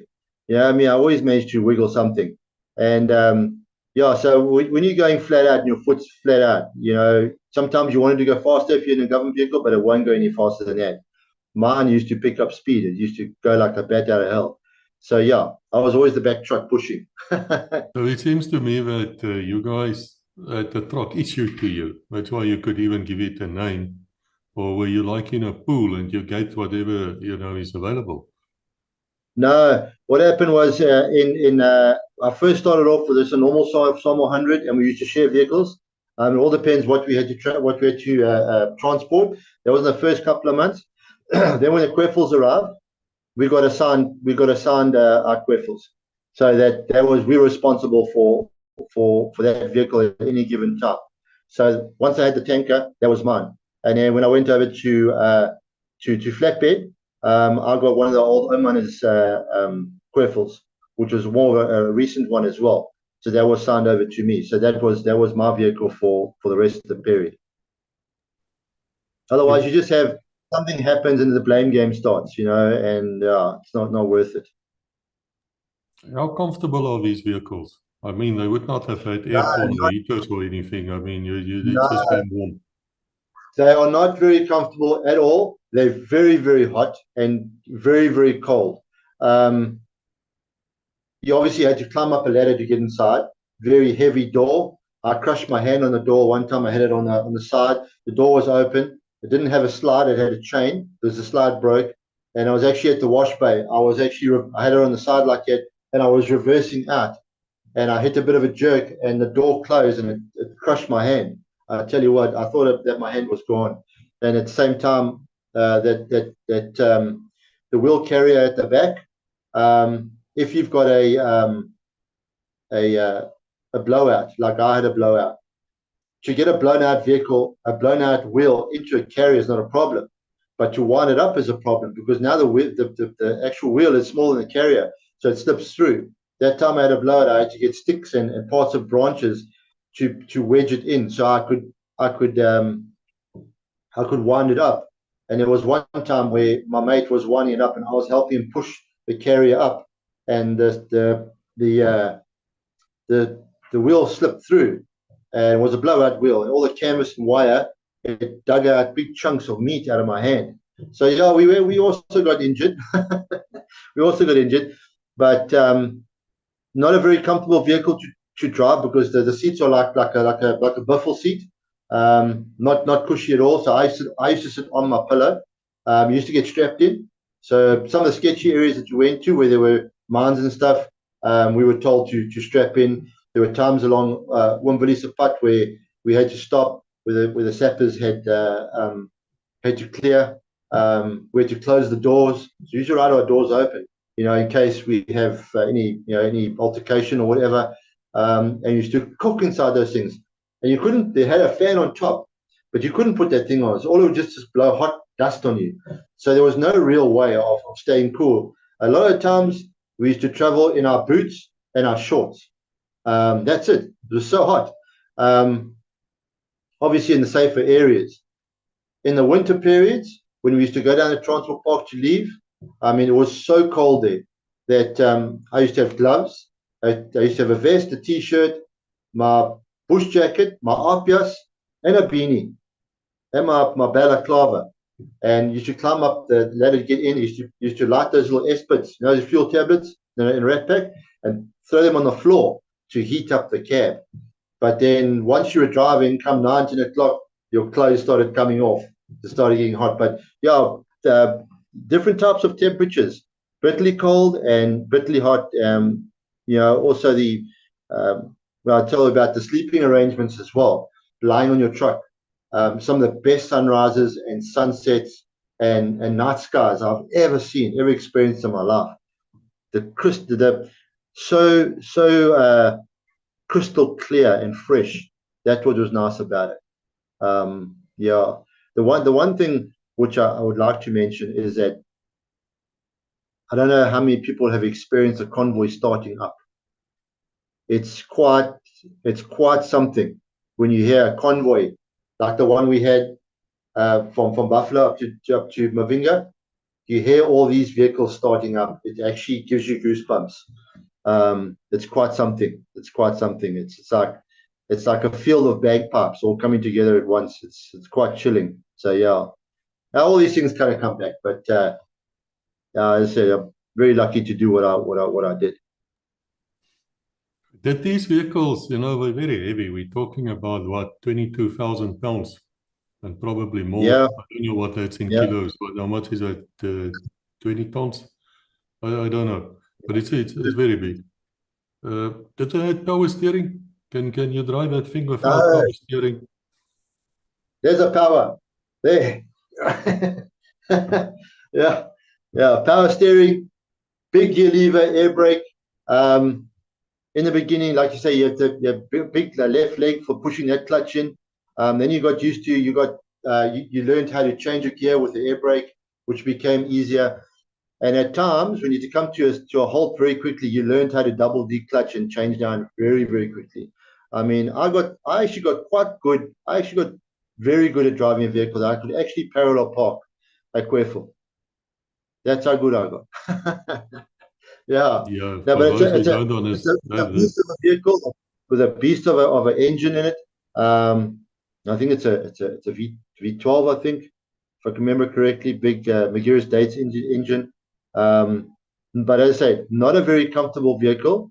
There was a handover for our weapons. We had to hand over R1s and go to R4s, and these were designed to clip in R1s. And we got R4s, there was no place for it.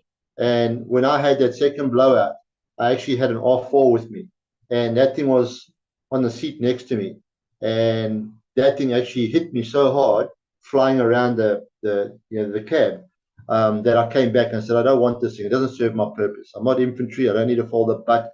I need something that's going to get in the carrier. And I love my R1. So I got my R1 back, and I had my R1 for the rest of my term up there. So that was quite nice. Yeah. Yeah, I think it's a 16-liter V10, but I might be wrong. It's massively big engines. There were different variations as they came in. Yeah. There were different variations from the old to the new. I must also go and brush up on my technical parts on the actual vehicle itself. But all in all, I'm glad I had that vehicle. It was a good vehicle to drive. Now tell me, who does the loading and offloading?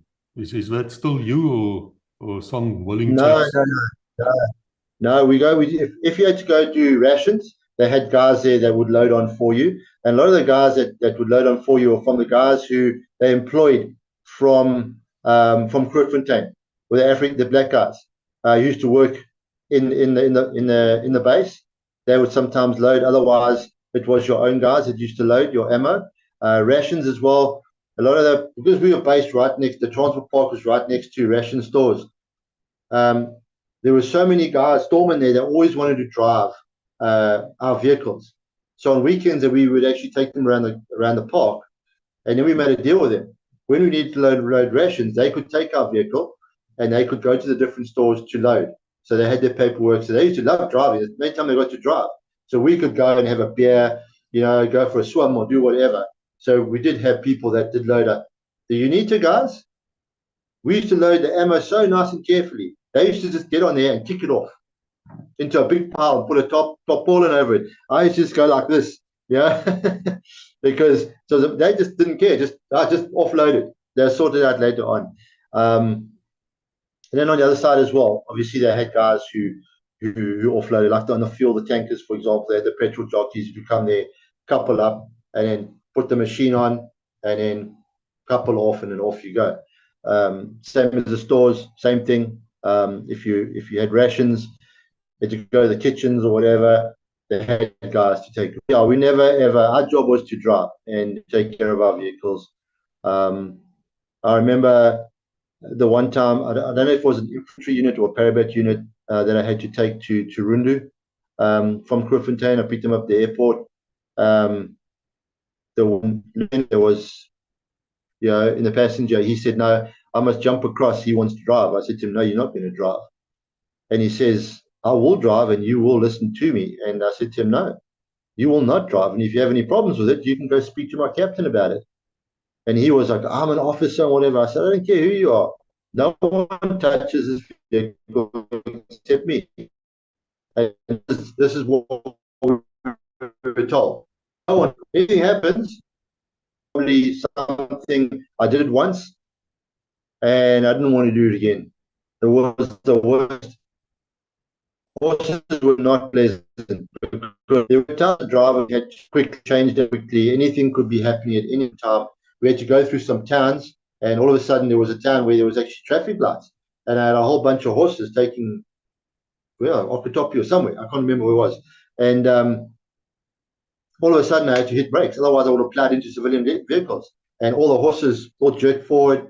And I said to the guys before we left, make sure you guys put blankets or something over the pillars that the grids are latched onto. They're extremely sharp. Put that over so you don't damage your horses. No, listen to me. Hey, I got revved when I got the other side offloading horses, because some of the horses had major gashes on their eyes because I had hit brakes and they all come to and headbutted the vehicle. So I just, well, you know what, not much I can do, you know. You in charge of your horses, I warned you. So yeah, it is what it is. Now, those were the days before GPS, and you're finding yourself in a strange country. I mean, you've never been there before. How did you get lost? I mean, was there ever a fear of getting lost and never coming back or something like that? No, not really. I think what they did, they had a very good system in place that when you first got there, you were always going out with someone experienced and you were never alone. As you got more experience and you to certain areas, they'd never send you to an area alone if you hadn't been there before. But there were some areas where we were coming back from a UNITA camp, and this place was in the bush. The road got narrower and narrower, and the bush got thicker and thicker. Finally we came to this little opening, and there was a guy standing there, long haired, really dark guy, UNITA guy. He opened the boom gate, and the boom gate was just a log, like a branch, led us into this camp. And this camp, there was nobody. It was very, very quiet, and they had these little bamboo huts around. And the guys just pointed into a certain area, go pull the truck in there, and that's where we watched them kick the ammo off and the rations off and ever. And then they called us across. It was all hand gestures because they was obviously speaking Portuguese. We go into this little bamboo hut with this cast iron table and these two plastic chairs, and we're sitting. This is my first time when I first went to, I think it was Babata, and this guy comes with this massive pot, and he slops this, what was supposed to have been macaroni and cheese, but it was like glue. To swallow this was an absolute mission. I mean, but you had to be polite, because my guy was an Oman who took me there for the first time. He said, you must eat everything, eh? It's out of respect. And they stand there watching you. You got your fire bucket, and they fill it up with this so-called orange juice.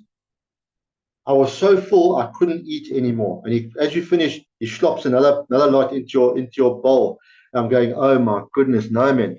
Anyway, we stayed there the night, and it was quite nice that there was one guy who could actually speak English, and we hung around the fire with the guys. And I showed them, I had some pictures of my family, a picture of me surfing. A lot of guys hadn't even seen the sea before. And we were one of the older guys. I think a lot of it boiled around age, their rank and respect. And we were able to try to translate in a way that's my family, that's my car, that's me surfing in the ocean. They're all looking at it, kind of thing. It was quite a nice experience, you know, sitting around with them. And the more I traveled to Babata, the more they got to know me really well. That when I became an Oman, I took my little roofie there for the first time. Just the two of us went, and we played the trick of the. By that time, I'd cottoned on to that macaroni and cheese story. They used to do it on purpose. I made this little roofie, this small little guy, tiny little chap. I think his name was Chester.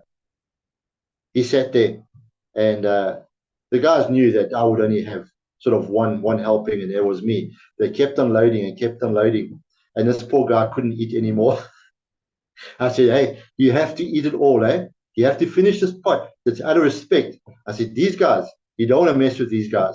And I'm sitting there all quiet. He says, but why aren't you having any more? I said, well, because I'm full. He said, but so am I. I said, yeah, but you knew.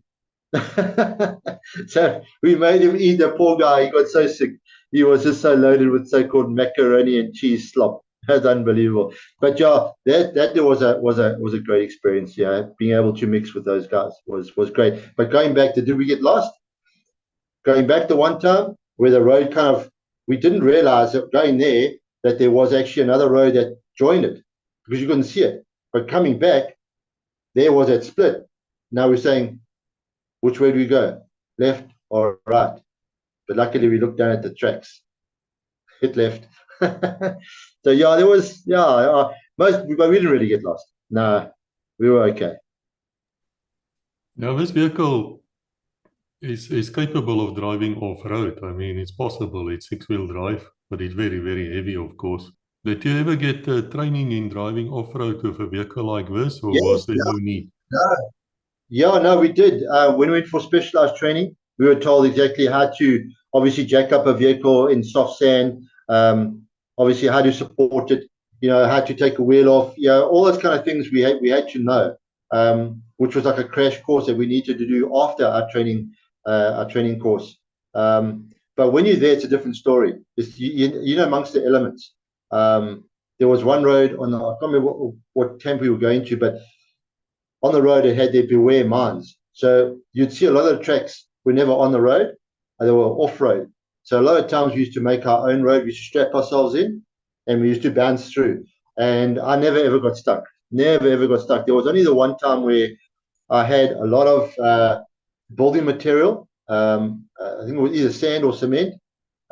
Taking to Buffalo, by the way, we had a back wheel blowout, and we were in the soft sand. So no matter how we jacked this thing up, it still kept on sinking. But we made a plan. You obviously made a plan with planks, etc., digging down and being able to jack the vehicle up. But ask anybody, changing any armored vehicle wheel is no easy feat when you're on your own.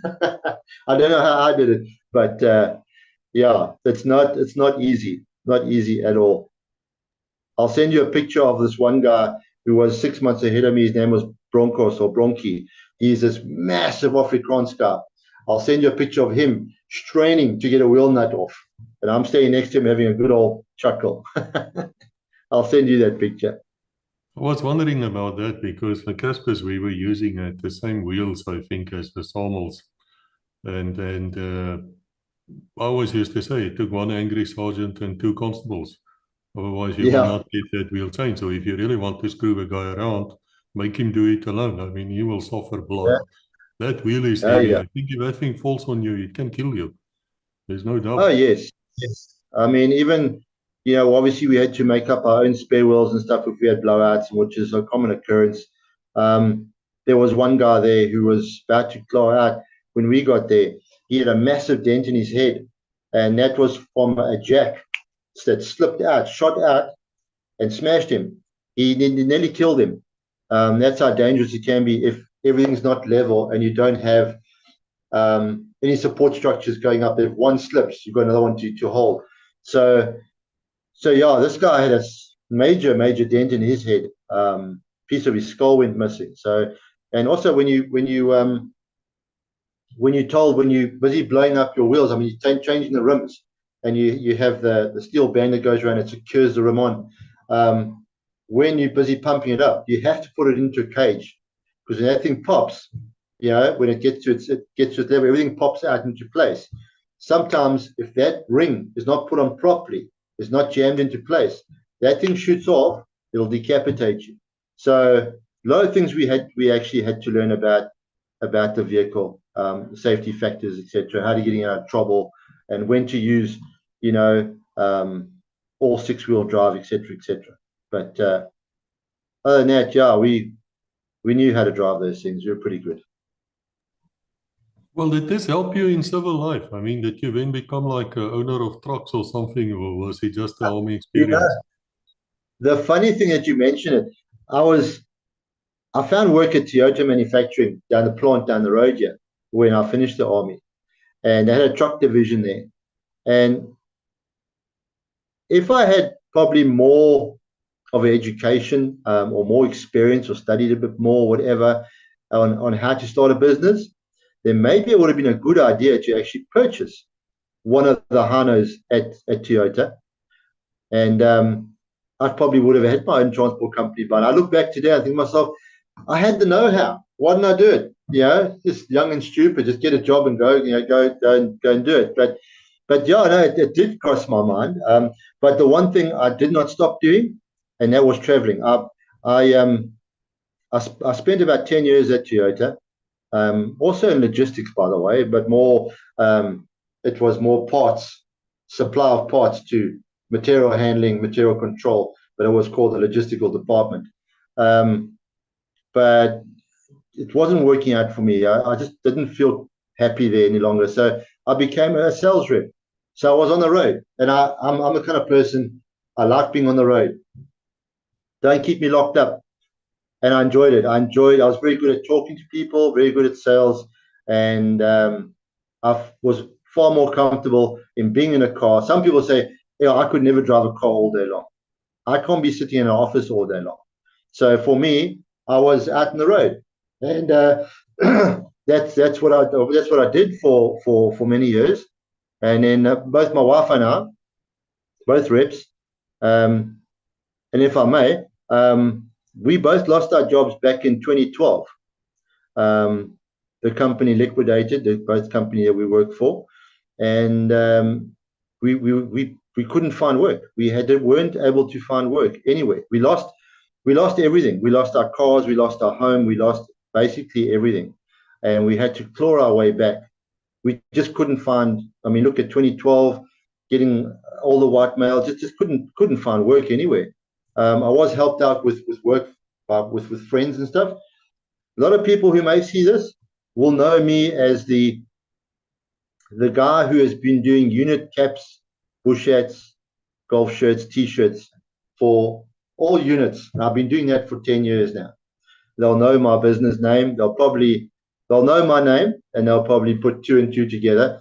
The business has gone a bit quiet now, obviously, over 10 years. Not everybody's on social media, but we had to start off somewhere. And how I started it off was, how do we try and get an income? And I thought, well, I'm tying in with all the veterans groups right now. I used to be in the clothing game, part of my life. I knew about embroidery and screen printing and all that, and garments and apparel. So what I did was I did one design, and it was Bush War veteran with an R1 on it. And all of a sudden I got flooded with orders. And then the guy started, can you do 5-side? Can you do 7-side? Can you do this? Can you do that? Then it went from caps, and I found bush hats and wide brim bush hats, and then went to golf shirts, and then to jackets, and then beanies. But I was never permitted to do any 3-2 battalion stuff without permission, any recce stuff without permission, 6-1 meg stuff without permission, 3-1 battalion without permission, because they all have their own VAs. Understandable, no problem. There was the odd one where I did via error. I didn't know at that time. Only when I was told, and I don't do it, naughty boy, that I don't do those things without permission. If someone wants them, you've got to get permission, and I'll gladly do it for you. But other than that, I don't do them. But all the other units, I've done so many, and I've shipped all over the world. Canada, Bulgaria. I've shipped to Vietnam, UK, New Zealand, Australia, the States. I've shipped all over. It's amazing how many people are scattered all over the show. So yeah, I've been known for my work that I've done. People swear by the work that I've done, and which is nice. It's nice that I've been given a good rating. I always believe in honesty and integrity in the workplace, and that's what I've been providing the guys, and the best service and the best quality possible. If the guys aren't happy with it, I'll reimburse them, and I'll replace it. And that's what's got me my name. So, but right now it's very, very quiet at the moment. working on something new and hoping that that it takes off. As you know, I'm a surfer. I love my surfing. I've been surfing now for 43 years, since I was 9 years old. I'm 56 now, and it's something that keeps me grounded. It gives me my peace and tranquility within myself. It's a lovely sport. It's a healthy sport, and I'm blessed that I'm still able to do it, even with the aches and pains that I got nowadays. But I don't know if you can see the boards up top there. There's all my boards on my rack. So yeah, and I got the ocean right outside. So I do surf reports as well. I just love the sport. I just love it. And my granddaughter, we are a guardian, as you know. She's 7 years old now, and she's a karate fundi. I'm taking her to Joburg for SA Champs next week. So we're all looking forward to that. And yeah, she's our little star. She's a little blessing. I've got two. Love them both. But just the one stays with us for now. So yeah, it's been quite a ride since I went to the army, and I must say that the army for a lot of people was a defining moment in that young man's life on where you are today, how you came out, because how you went in and how you came out are two different people. I know I was. I became somebody completely different. I was a very easygoing, I still am easygoing and stuff like that, but at school I was just a normal guy, normal person, well liked kind of person. And I came out of the army with a lot of frustrations, which led into failed relationships, failure at the workplace, things like that. Thinking I knew better, I know it all. I don't know why. Never used to be like that. I don't know. Maybe if I go back and I think to myself, did my service have anything to do with it? I don't actually know, but I wasn't the same when I came out. Everybody has their own demons that they have to deal with. Mine was basically, what am I doing here? I become so adjusted to what I was doing there in such a condensed time, learning so much, doing so much at such a young age, maturing so quickly, that all of a sudden you come back to civilian life. There's no counseling or anybody to talk to. You bump into someone, they talk about army, and all of a sudden, the stories come up and you start talking. You feel better after a while, but then you close the doors again. There hasn't been some platform like this. The moth has been something that you've been able to sit and talk to, but not in such a broad way, if I may call it, like we have today. So yeah, I think it changed a lot of people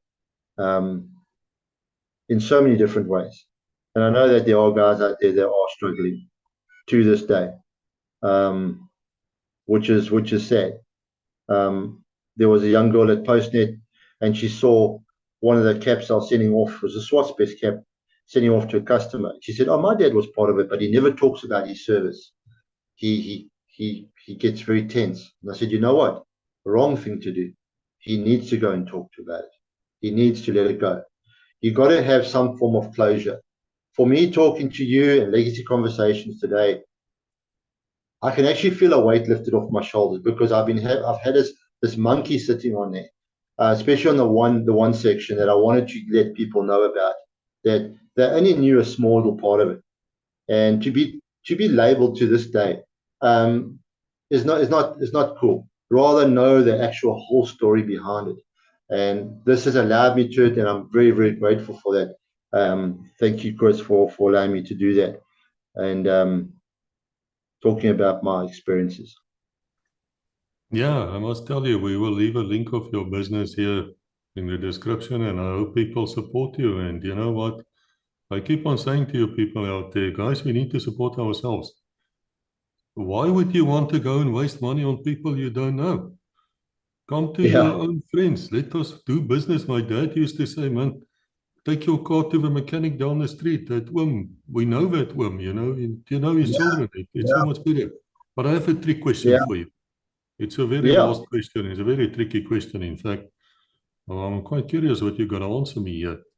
But tell me, what is the lure of surfing besides for girls hanging around the surfers? Let me tell you something.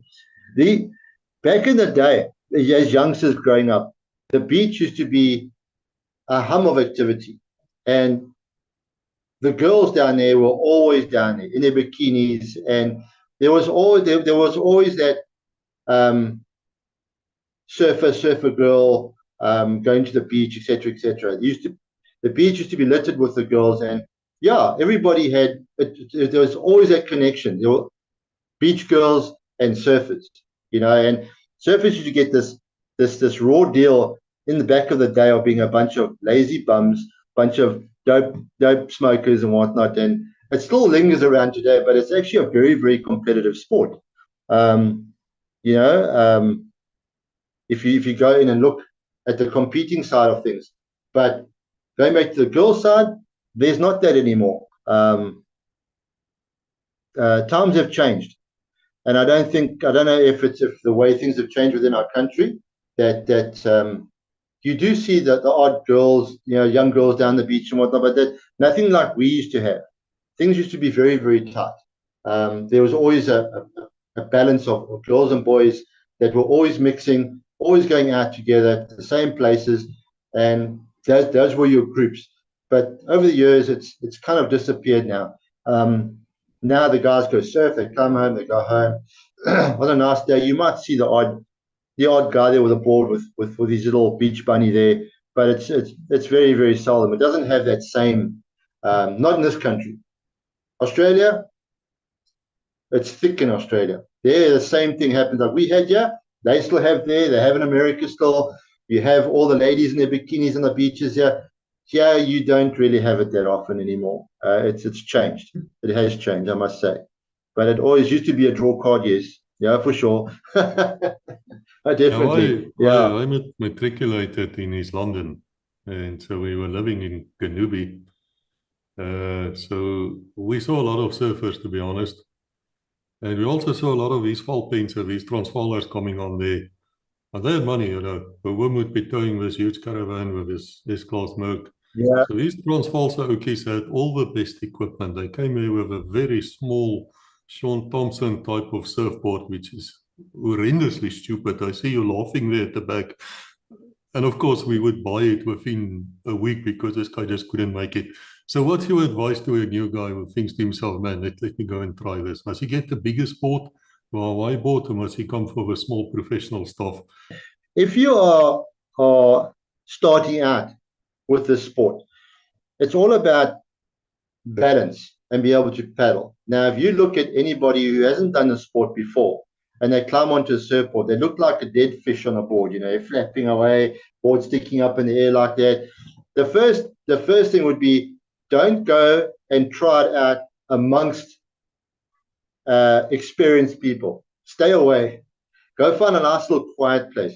But get yourself a bigger board, a longer board, and you'll be able to find out after a while where to lie on the board to be able to get momentum going back and forth. And obviously you want that platform. The narrower the platform, the narrower the board, you're going to wobble all over the show. It's like a skateboard. You climb on a little skateboard, you're going to wobble around. But if you climb on a nice big platform, it's going to be a lot more stable. And that's what you want to do. So get yourself and try to get yourself not a resin board. Try to get to what they call a soft top. They're soft, spongy boards. They're like a surfboard that's made into a bodyboard, like a boogie board, but they're surfboards. So when they do hit you, and they will hit you, by the way, and it's sore, my two front teeth are askew from my board hitting me in the face, you won't get hurt so much, and they're more comfortable to ride, they're better to learn on. And just go to a place where you can actually stand before you try to go to a place where you can't, because knowing that there's sand underneath your feet, if you do fall off, you won't feel so insecure. Just baby steps on a big board. That's it. That's the One best way. last thing about that is, man, you're taking me back also now to 85, 84, and about there. It's so long ago, isn't it? Just the other day, I said to Rebecca, I can't believe it's what, almost 40 years, 58 years or something. Man, I feel a bit old. But anyway, in my time, I saw these surfer dudes, they would use candles and they would rub the board to give them Fostraplek or something. Does it still work in the new Yes, technologies? yes. Well, things have changed since the candle wax days. I mean, when I was growing up at 9 years old and into my teens, we didn't have what we have today. It's become so high tech. Even the wax on your board has been scientifically formulated in a way to last.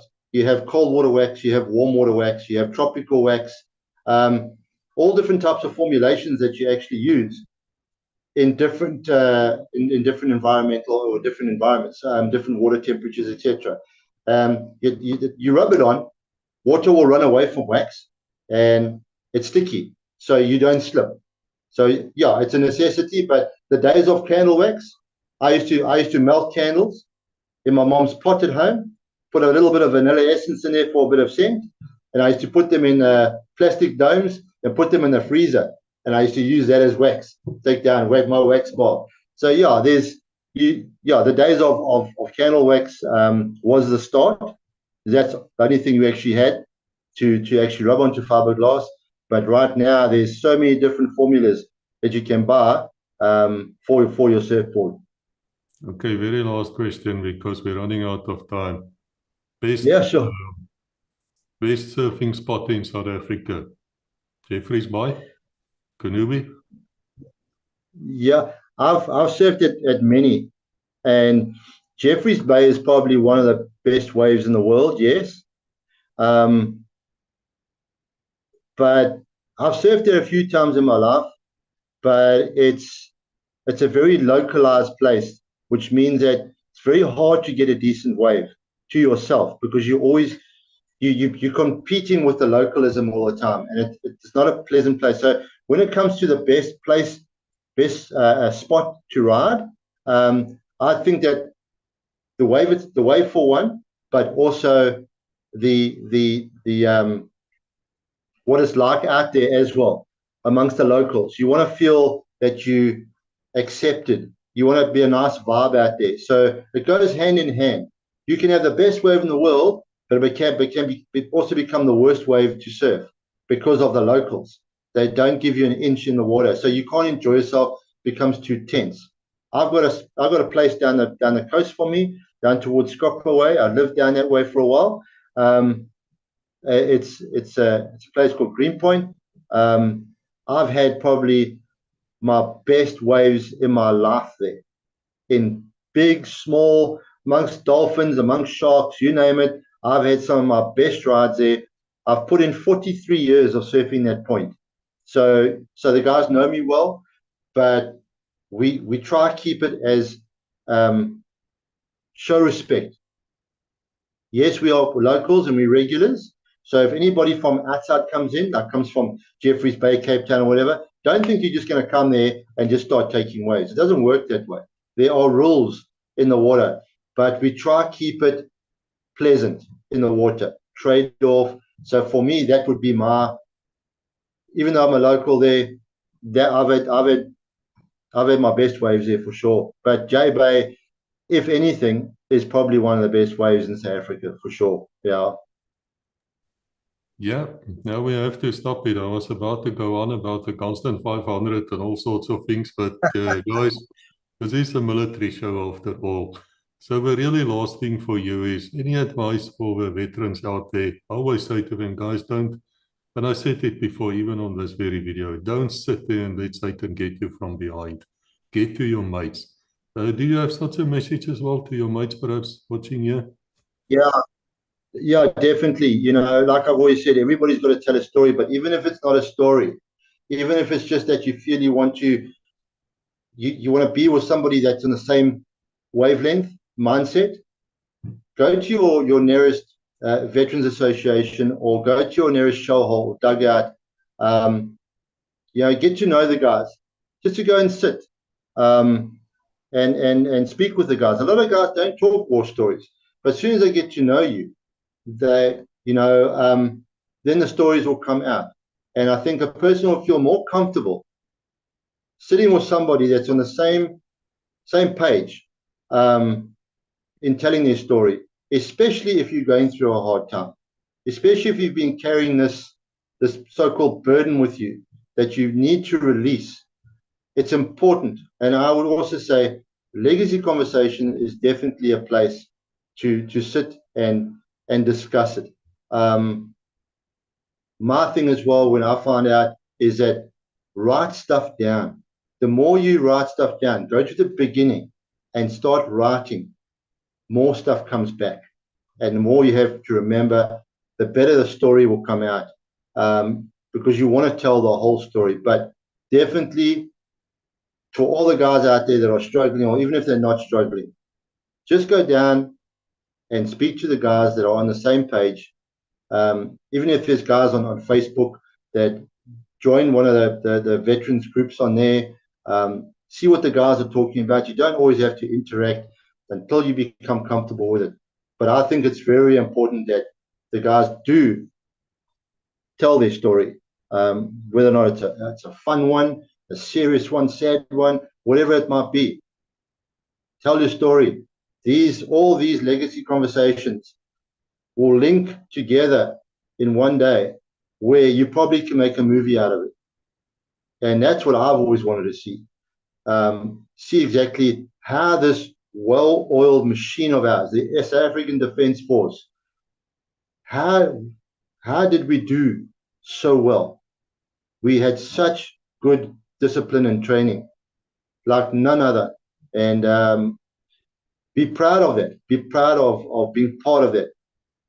Even if you didn't like putting on the uniform, still be proud of what you've done.